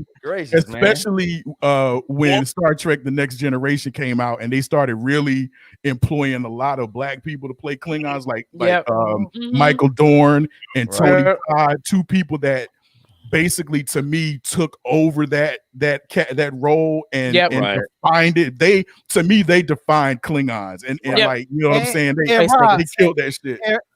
And Rob, not only that, but with the start of Star Trek: The New Generation, completely changed the look of the Klingon period. Because remember, back in the Kirk William Shatner Star Trek days, Klingons did not have that turtle shell on their heads. They were dramatic as fuck. They were dark skinned with straight hair. Okay, they were dark with straight hair. Yep. Right. I want to put a pin here and say that I was holding my breath, waiting on Bishop to say Planet of the Apes. But let's continue. Yeah, that's a whole nother thing. But I was saying I was saying that to say this, that there's no planet of black people. I was saying that to say this, that whenever we're in outer space, there's something always fucked up with us. You know what I'm saying? We had the chief engineer. He was blind as shit. We had, Klingons had fucking turtles on their heads. What was that? A movie with Lou Gossett Jr. He played the he was a fucking lizard dude. Enemy Mine. He was a lizard. Enemy Mine. He had a baby, y'all. He had a baby. And the apes, we got hair. Wookiees, we got hair. Huh, what's up? Tigo, don't forget, Star Trek Voyager had a black Klingon. Had a black Vulcan that was just Vulcan. Corny. But he was just corny. Hold on. Ferengis is black too. Corny. Ferengis are not black. We're not going there. We're not going there. Yes, we are. Hustle. No. We're not going there. We're not going there. Back to my question. So back to my question. Sponsors, we can't do that. Back to my question. Do you see that racial tone? So we went through the whole galaxy. We went through the whole galaxy of racial shit. You know what I'm saying? We already knew we weren't going to be there from the Jetsons because there's no blacks in the Jetsons whatsoever. So So exactly. No, I do. All kind of talking in animation. Do you see it? Do you see it? Yeah, it's I do believe it's there, and you know, a few cons I went to, I've witnessed it. But yeah, it's just like Perry said, you know, with these certain roles that come out with you know, they're trying to appropriate certain characters. It was a big thing when Miles Morales hit the scene. Because everybody but something's fucked up with him too. You're not saying but is it really appropriation when these are fantasy? Exactly, but see, there's something there's something right. See, he's black and Hispanic, and he's doesn't know if he's gay or not. You know what I'm saying? Right. So you're not saying that was, you know, but that's just issues that's dealing with today. But I'm just saying, even with him, it was that type of thing where it was with Peter Parker, his shit was just paying rent. But they also didn't. A lot of those angry fans didn't read the facts. And the piggyback off of Keisha's earlier point, they don't read. And when they announced Miles Morales, no, seriously, when they announced Miles Morales, you know, when Brian Bendis, you know, created this character, he put him in the Ultimate Universe, right? He was in the Ultimate Universe. He wasn't in the main Earth 616 universe where Peter Parker was. They wasn't listening.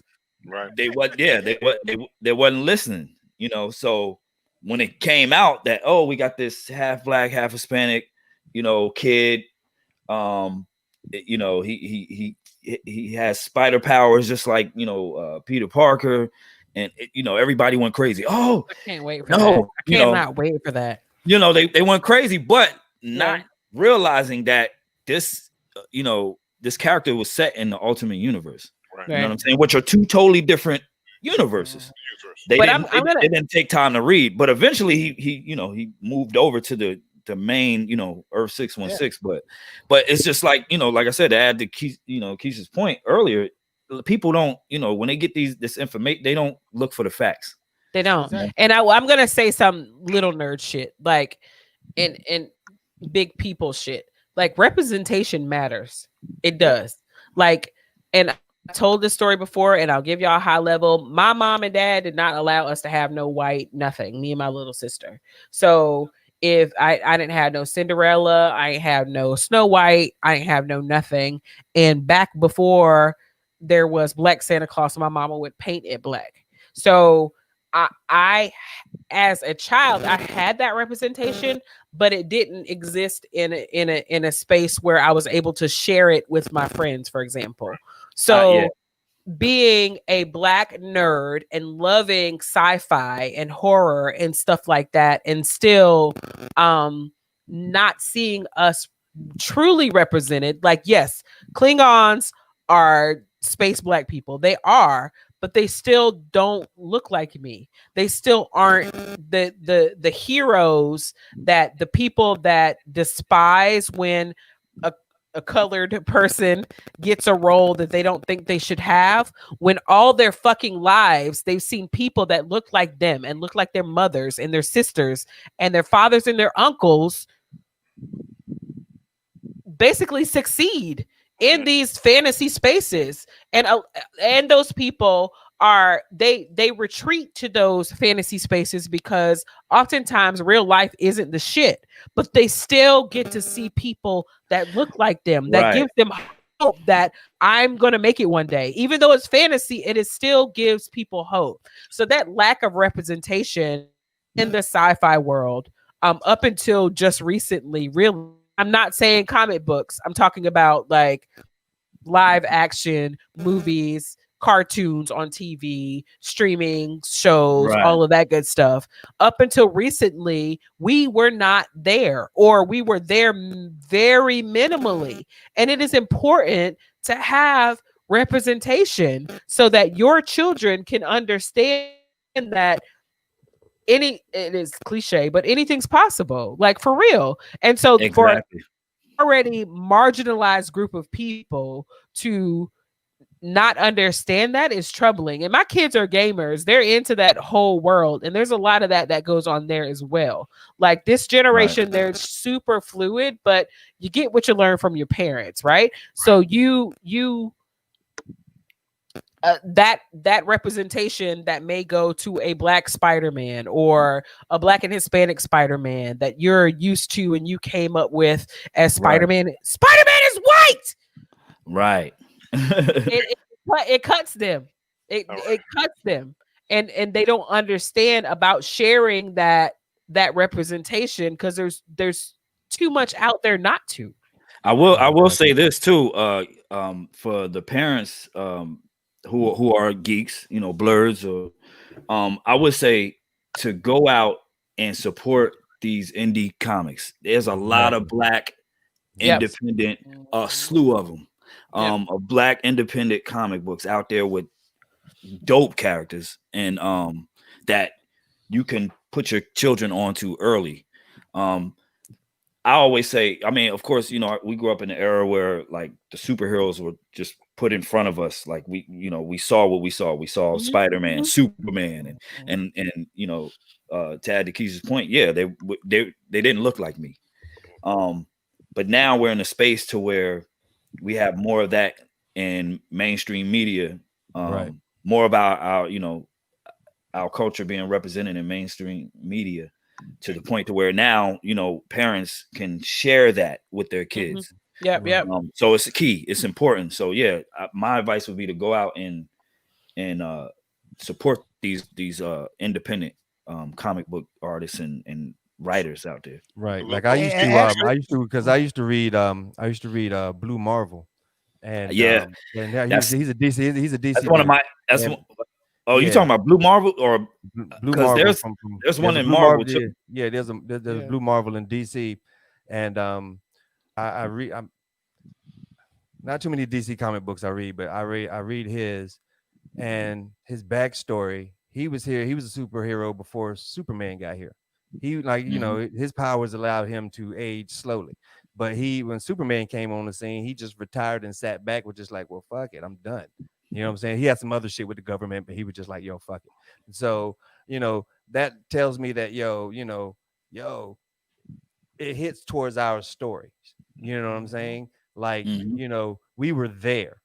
I don't know if y'all watched The Watchmen, the television show, then you would know that, the Hangman was a Black man. You know what I'm saying? But they portrayed him as being a white man. The mask, you're talking about the mass hood. The mass hood. Yeah. Was that the one with the noose around his neck, right? Yeah. His character was the basis of superheroes for the Watchmen universe. Yo, gotta bring this up. Yo, Floyd. What do you think? Did you hear the news yesterday coming out of DC? That that Michael B. Jordan has signed on to I did hear that. The live action Static Shock. I did hear that. Yeah. And those that are not familiar with Static Shock is a character from Milestone Media. And Milestone Media, exactly. Milestone Media in the early 90s was a studio of Black writers and artists, with Reggie Hudlin being one of them, with the late great Dwayne McDuffie, and y'all know Dwayne McDuffie. Dwayne McDuffie's who gave us the animated Justice League, gave us that whole Justice League, Batman the Amazing Adventure universe. Okay, so back in the early 90s, DC got behind them and put out their books, which included their version of Superman, a comic book character named Icon. Icon, the dopest shit about Icon. Icon's story was the Superman story, except he was an alien that fell to Earth back in the 1700s, and the first people that he saw were Black slaves. So when he came to Earth, he became a slave. He lived for over 200 years. He was a Black conservative, all right, who the hip hop element, a 16-year-old little sister, tried to break into his house, found out who he was and the powers that he had, and convinced him, yo, You need to be doing something for your people, motherfucker. Which did he say it like? Did he say it like that though? Yo, he pretty much said it like that. He pretty much said it like that, and that led to him becoming a superhero. And Static Shock, who was in the early '90s, that was the original black version of Spider-Man. Teen angst, young with powers. Okay, and yo, what do you think about Michael B getting involved with this and bringing Static Shock to the big screen? No, but he's Killmonger. No, I think it's great. And you know, like I said, we're being represented more now than before. So I think it's great. I think he because he's already dabbled in this whole comic book, superhero vibe with cinema. So I'm pretty sure he would do a great job. I didn't know he would swing that route. I thought maybe he would, be on the Marvel side of things, but given that, he had a role in one of the MCU movies, Black Panther. In all actuality, I thought that I thought that the WWE had did a movie called Plight. Was it Plight or something like that? About a young dude in the hood, and he had got struck by lightning, and he had powers. He could control lightning. I thought that would be a dope Static origin.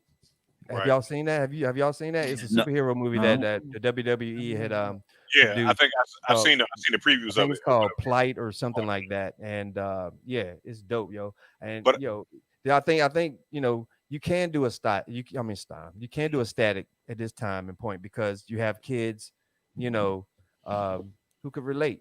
I mean, he's a relatable character, especially to the youth of today, and especially dealing with electronics and all this other stuff that's going on and all the powers that he hold. I'm just wanting to see him float on a trash can lid. When I see him float on a trash can lid, it's gone. Did you guys hear the original origin story of his name, where it came from? I was watching it was a Milestone documentary, and they were talking about that James Brown song that came out back in the day called Static, and that had full force in it, by the way. Yeah, exactly. But it was a big hit at the time. They were coming up with these characters over there at Milestone, and it was just a play on that song that birthed the character Static. Well, he was just known as Static when Milestone first came out, and then they later added Static Shock. I'm gonna tell you, have you collected the comic books that mirrored the hip hop album covers? Oh yeah, all of them. Do you? How many comic books do you have though? Oh, I have it's hard to count. I have a lot. I keep them all in long boxes. Long boxes. My kid's dad, he always talks about, because he loves comic books. Shout out Joe. And when he moved abruptly from DC to Wilmington, he to this day, he will tell you a sad story where I think he almost cries about all of the comic books, like the first edition type shit that he had to leave and couldn't go back and get. So my kids have been kind of into comic books. We looked up at a yard sale and bought 2 huge boxes, and going through those with my oldest son to try to kind of rate them on quality and stuff like that. So they hoard that kind of stuff. But yeah, it is. It's a good thing. Like, you get kids to read. And I think, Tico, you tell the story about how you hated to read, but you love to read comic books, right? So right. That's what got you into reading. So there is a place for this in our world, in our educational system. Not system. Right. And I told this story plenty of times on my podcast about how when I read comic books, it kind of helped my vocabulary. Yeah, I was just going to say that same thing. Exactly. Yeah, and even back, I was still, because I used to MC, but even still, writing rhymes, it helped. Every person in this room has. Right. It definitely helped with that. It's like you read a word and you be like, yo, mom, what's this word? And your mom look at you like, Look it up. Look it up. Yo guys, yeah. Yo, I gotta get on. Yo, since I'm glad we mentioned MCing here, okay? Because I do have, to kind of close things out. I do have a hip hop question. So Dub, we follow each other, so right, I'm on ass, right? Okay. Hey. On Friday at 12 midnight, did we get what I feel? Did we get a 5 mic album? I would say so. I would say it's definitely and I've had plenty of debates.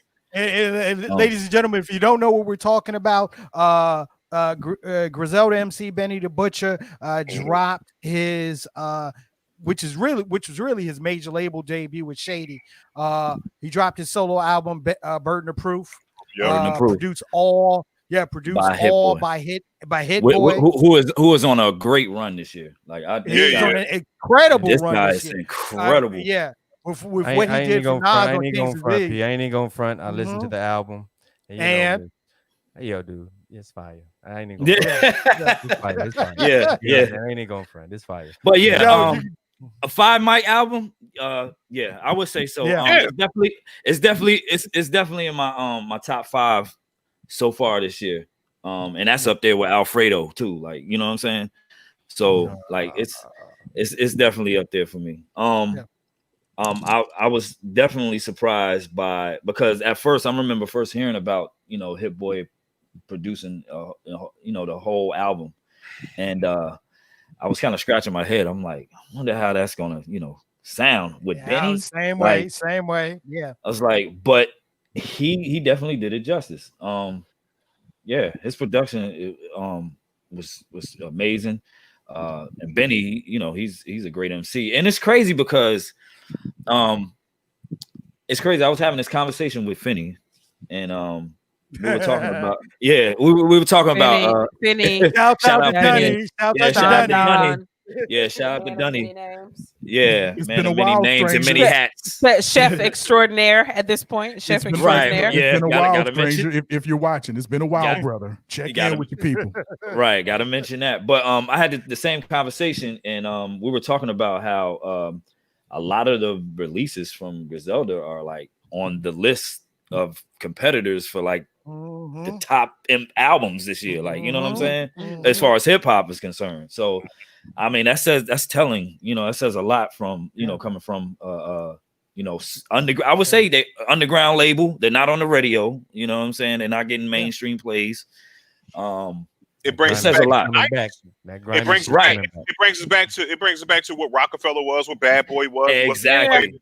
It's the same unit. It's not, he had pain in the ass on the album. Right, dude. When the last time you heard him? And the Mad Rapper. And the Mad Rapper. I haven't listened yet. I listened to Black Thought. I'm going to listen to this tonight. Listen, what I'm saying is right here. That's another one. It's a 5 mic album. This is the only reason why it's a 5 mic album to me is because you brought Wayne off the drugs and put mixtape Wayne back in the studio. Yeah. When Wayne I like good Wayne. I love me a good Wayne. Wayne murdered that verse. I was like, Wayne murdered that verse. It was almost it was like this. I looked at Wayne verse and I looked at Method Man's verse from Lemon. I was like, I don't know which one I like the best. I don't know which one I like the best. I'm telling you. No. Yo, actually, wait. Go to West Side Guns' album. Okay, he's got this song called Ocean. God, I forgot the full name of it, but the first part of it is Ocean. But it's him, Busta, and motherfucking Slick Rick. Wait, that shit is motherfucking fire. Yeah. But yeah, man, look, you gotta understand something. I've been annoying them with Benny and Griselda for like ever. Okay, same here. And this album. Okay. All right. I got to share this story. Okay. And Rob, you going to feel this story. Shut up. All right. Okay, bro. Okay. I've told this story on air before. Right. And I've Jaguar told this story Wright told the story before. too. Jaguar Wright. Shut up. Shut up, Tico. Shut up. the first time that Rob and I heard Illmatic, before the album came out, and we had a Dusty promo copy, and we on the way to Greensboro for this show, and we in the car and we playing it, and the minute I heard "The World Is Yours," by the end of that song, I was crying. Okay. I've heard this story before. Yeah. And that's when but that's when I knew the greatness of Nas, and I knew the greatness of that album, Illmatic, being a 5-mic album. It was funny because that's going to be in the that story is probably going to be in the Straight to Tape documentary. Oh, it is. It will. But while I was standing in line yesterday to vote, I had my earbuds in, and I'm listening to Burden of Proof. This was probably like my 4th or 5th time listening to it. Okay. And when I got to the song, did you cry, nigga? Did you cry? When I heard the song, thank God I made it. When I heard "Thank God I Made It," okay, Mhm. and halfway through the song, I'm in line and I'm fucking tearing up. Is that the song? That's the one with Queen Naja on it, right? Singing on the chorus. Yeah. Yeah. That's that light skin sensitivity, because I'm sure Rob wouldn't have been in line crying that Tony was going to vote. Oh, light skin ass sensitive ass. But yeah, I mean, fuck, I'm tearing up right now just thinking about it. Oh man, come on, man. That Come was on. He said, "I'm tearing up just thinking about it." Yo, because guess what? If y'all would have gave that man props, he'd be saying, "Yo, he was listening to one of the other songs, and it made him want a motherfucking roofer nigga." Like, oh shit, Perry, you can roofer nigga, but he could have both emotions. Says the other light-skinned person on curly-haired person on the show. Listen, what I'm gonna say is this right here. With your evil ovaries, you know what I'm saying? Listen, I'm glad your spawn are good people. Listen, so at the end of the day, damn, yo, you gonna let this nigga just sit here and call your kids spawn, yo? No, they are spawn, and they are good people. They get it from their daddy. Oh Lord! Because I will shake your ass, Bishop. He made it sound like they salamanders or some shit. Spawn. Tadpoles. She laid eggs in the creek. But yeah, that was back in the day. You know what I'm saying? When we used to always get albums like months ahead of time. And we knew, there was a time, and this is going to go in the Straight to Tape documentary too, but there was a time when nothing happened in this area, hip hop wise, without it going through us first. We knew about every fucking thing. We, like I said, we had albums months in advance. You know what I'm saying? We'd be chilling. Shout out to Dave Tompkins, chilling at his crib, and shout out to DJ. Just you know what I'm saying? Phone ring. Oh, Dave, Busta Rhymes on the phone for you, or KRS-One on the phone for you. You know what I'm saying? That type of shit. Crazy. But that was a crazy time. But yeah, man. Perry, we were riding to Greensboro, and Perry shed a tear listening to Nas' first album. Was it just like a Williams? So. It was a glory cry. It was a glory cry. Yeah, I was gonna say like one little cinematic tear. Like, yeah, it was a thug tear. Yeah, dude. Native American tear. I'm sorry. When I heard "Thank God I Made It," it wasn't that. It wasn't that. I mean, it was just like full on. No, he was in straight on. He was in his 50s. Yeah, with a motherfucking mask on, okay, and and that's when I was like, yo, and after that happened, that's when I got on social media, and the only thing that I tweeted out or posted was 5 mics, 5 mics. Yeah. This album, if you ever, I'll say this, because I mean, the beautiful thing about this album that and I've seen a lot of cats. So shout out to DJ Scotty Rock. Was like, yo, I looked at his page, and he was like, yo, man, I ain't been able to listen to anything else yet. Am I falling in love with hip hop again? That's what people have been feeling this weekend. Listening to this album. I mean, we were up like I remember Perry put a post up, and he was thinking he was thinking the same shit I was thinking. It was like, hey, I'm up waiting for 12, like. I said, I'm right with you, bro. Like Perry, you know? Perry, I'm gonna need you to move to the left just a little bit because you're all on that nigga's dick. Anyway, we're gonna get on another motherfucker. Hey! Don't forget. No, I'll close it at this. Okay, the very first artist. Correct me if I'm wrong. The very first artist that gave us a drop for straight to tape was who? Yep, Benny the Butcher. Benny the Butcher. Listen. I told my kids that. I told my kids, but that was over a year and a half ago, right?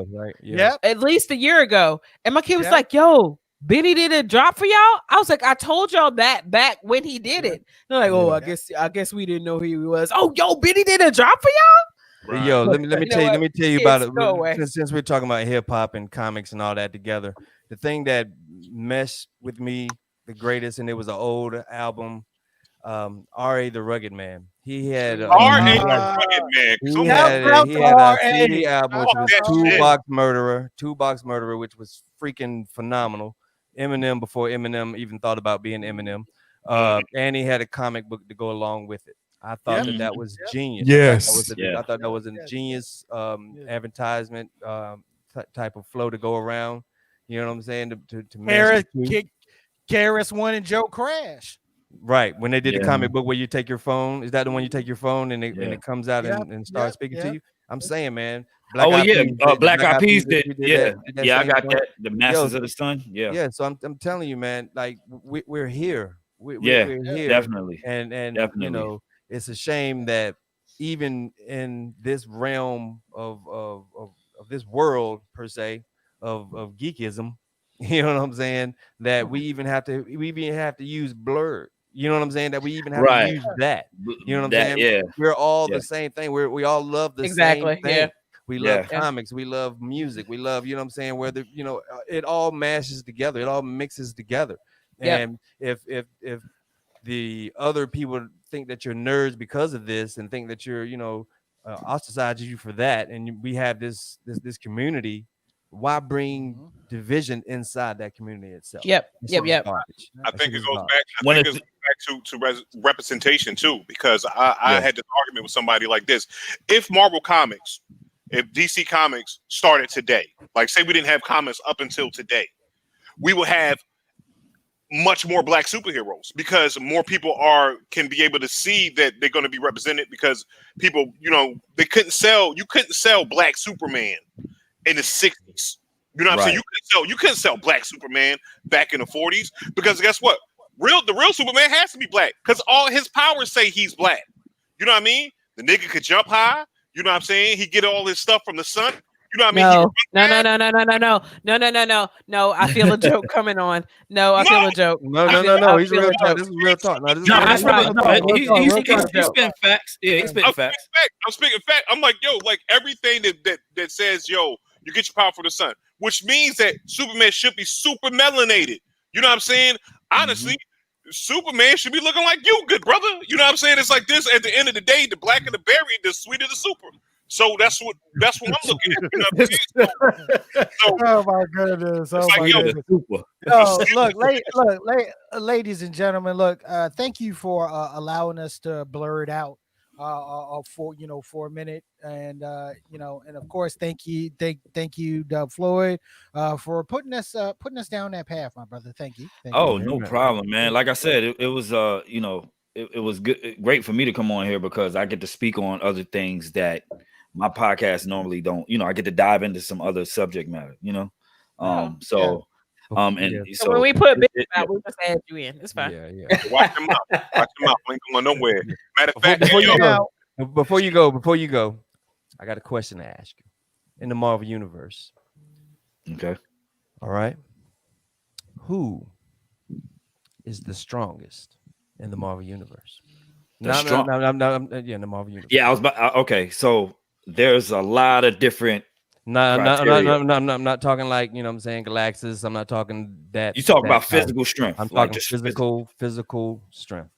Keisha's ovaries should be the. They are. You see my seed, son? All right. Shut up. Answer the question. Yeah, there's a lot of candidates, but ultimately I still say Hulk because yes. I still say Hulk because I mean, the madder he gets, the more stronger he gets. So I mean, me and Perry, we have these discussions, and I tell them the one incident that made Hulk the strongest in my in my book, and my favorite was when he battled the Silver Surfer, and it was going toe to toe, and Silver Surfer couldn't do shit but throw his fucking surfboard at him, and he caught that shit. He caught it and cracked it, busted it wide open in two over his fucking chest. When he did that shit right there, I said, dude, that's it.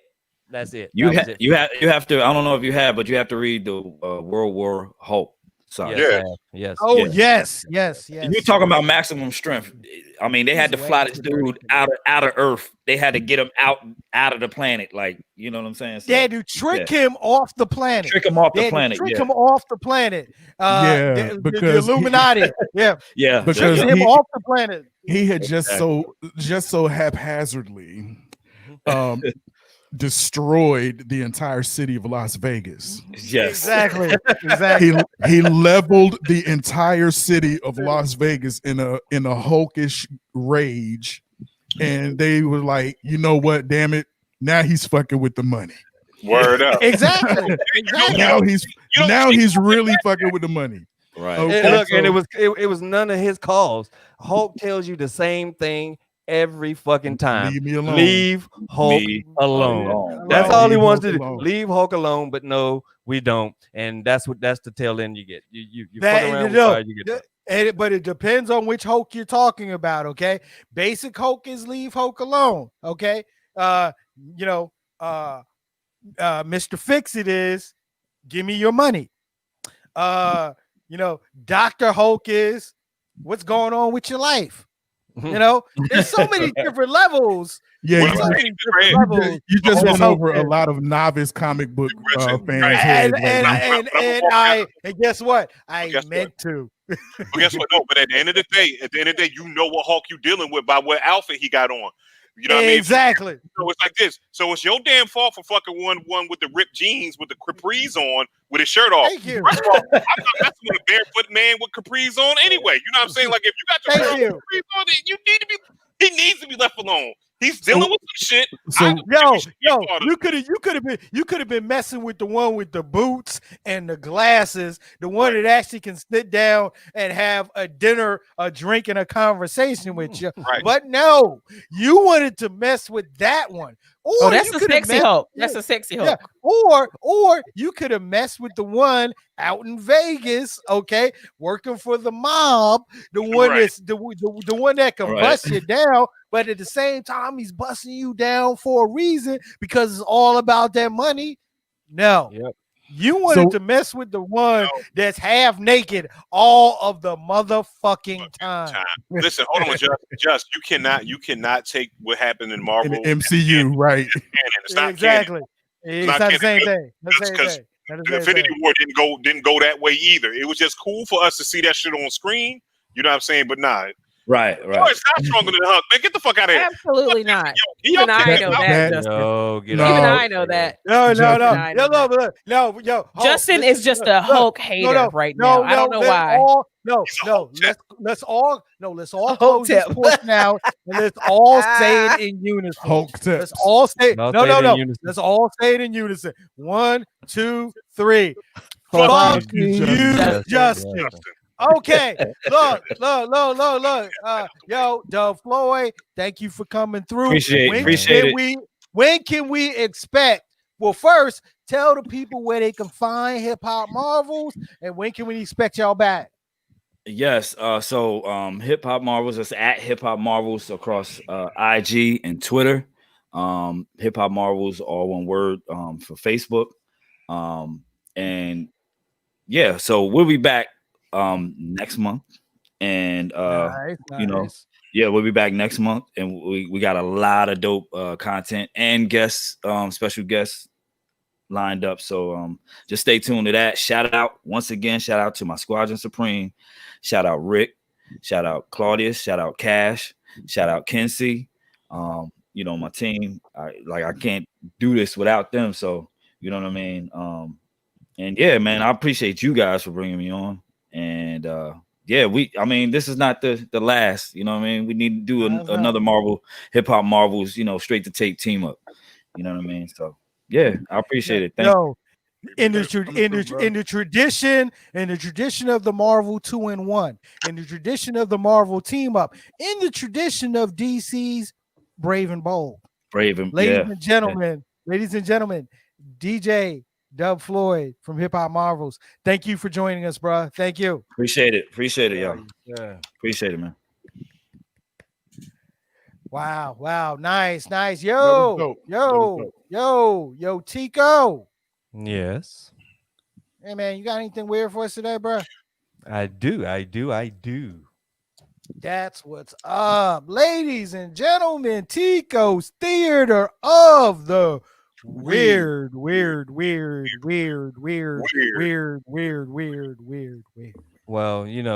last week I talked about a whole herd of cows that had broken out and that killed 2 people. 2 people. Yes. And we all agreed that they should have moved out the way. So today, that's the beef. That's right. Today in Australia, 40 cows had bursted out of out and broke free from a farm. And while looking for these cows, one cow decided that, hey, it would be fun to jump on a trampoline.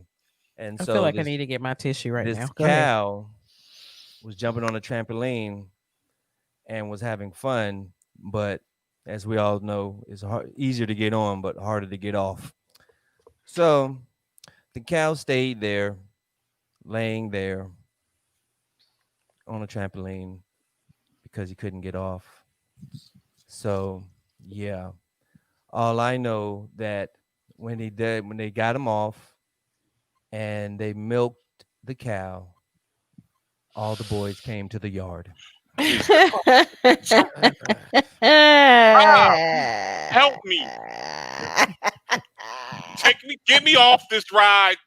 Because my milkshake brings other boys to the yard, and their life is better than yours. Damn right.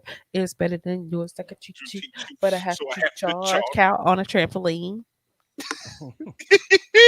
That's delicious for everyone. That's delicious. Well, certain people, certain administrative members of this here podcast think that they are mocha latte when they're mocha latte light, but I'm not really gonna mention any names, Felicia.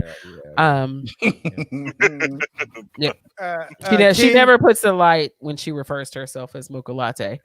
It's always mocha latte light. You're just gonna churn that in there, huh?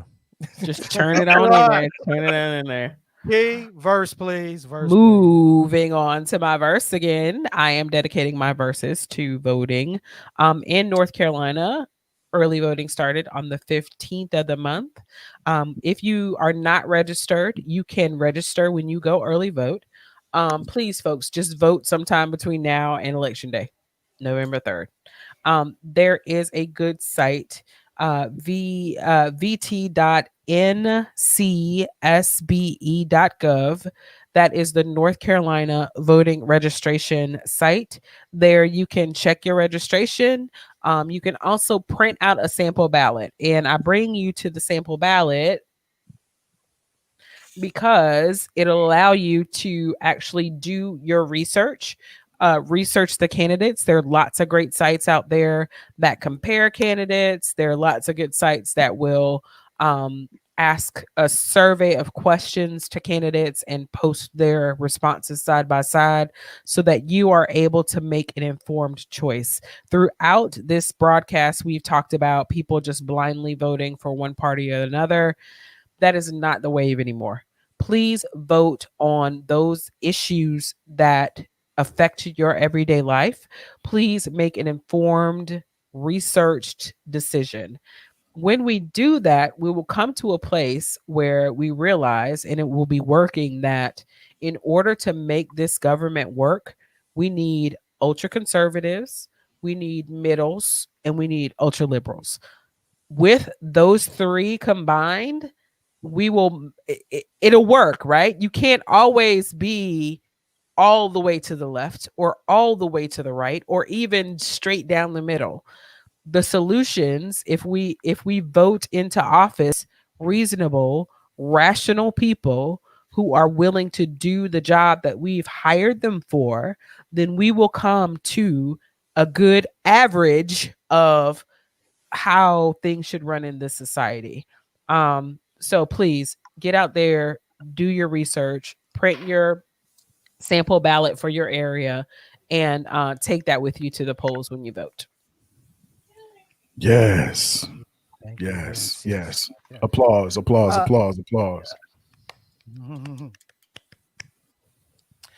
No, Quanta, I don't. No.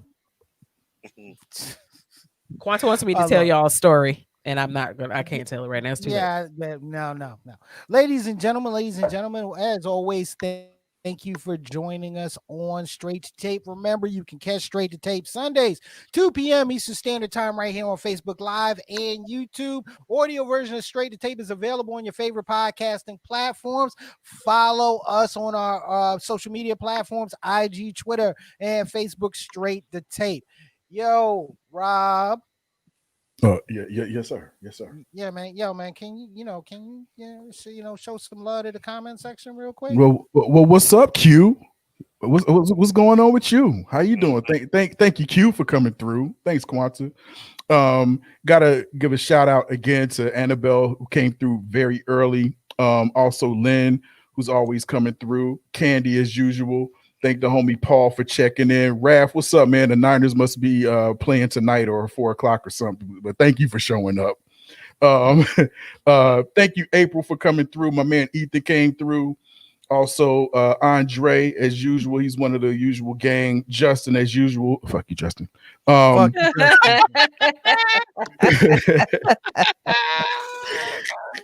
Y'all, wait, hold on. They play at 8. That's why your ass is on the off. Thank you, Raph. Thanks for showing up. Me and Quanta were at that. Fuck you, Justin. Me and Quanta were at a Redman concert, Redman and Method Man, and Redman asked for you to yell "Fuck you, Redman," and there was this white girl in the crowd talking to her black mate or the person who she was at the show with. Why are they doing this?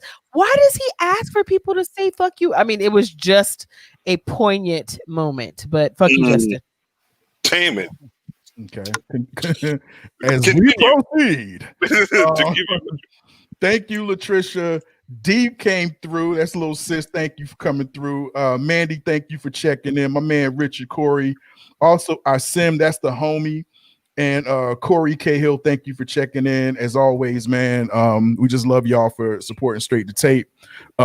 As always, like, share, subscribe, man. Do what you do. Thank you for your continued support.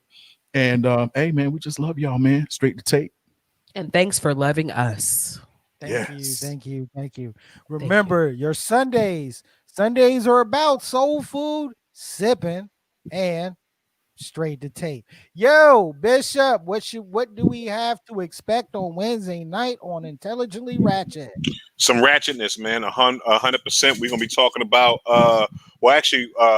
actually it's not gonna be as ratchet in the beginning of the show because we're gonna have my homegirl Kenita Stubbs on there. She's a playwright and she just lost her son a couple of months ago to gun violence. And we're gonna talk about how she's moving forward and her activism with that. And and really because I've done a play with her and I know that young man, you know what I'm saying? And it's just like it was one of the ones that really hurt because it's like he just was not that dude. You know what I mean? He was like, I want to be a chef. You know what I mean? He was doing plays about anti-bullying and everything like that. For him to be 15 years old and be on his way to doing something great for somebody, you know what I mean, would to snuff him out is something we want to talk about. But we also gonna get on some ratchet shit. Like we're gonna talk about like our Mount Rushmore porno stars. So that's gonna be something. So if y'all come on, I guess I have to do my research, right? No, actually, listen, Key, we're just not going to let you on the show. Actually, okay. I'm just going to go ahead and let you know. Your Bishop. Are been suspended from Intelligent Ratchet until we have, I'm suspending it right now because I have the power. I have the power, and I can use it. Damn it! I can use my power. I've been suspended, y'all. From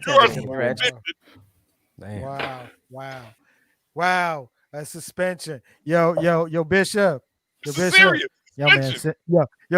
Bishop. Yo, man, send me that link, all right? I got you. Link. I got all right. Y'all, I can't listen, man. I'm not gonna sit here continuously. Send me that link too.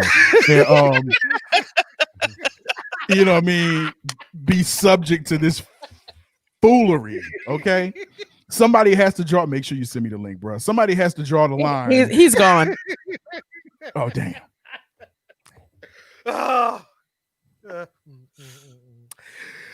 Ladies and gentlemen, for oh God. Look. Ladies and gentlemen, once again, thank you for joining us here on Straight to Tape. We'll be back next week in the house with the usual thing that we like to do. Foolery. So for the comedian, Tico de Gallo. Yo. Shit. You know what? Thinking about it, the drawback of mail-in voting is kind of fucked up. Here we go. Do you know that the postage in Russia is fucking expensive as shit? Oh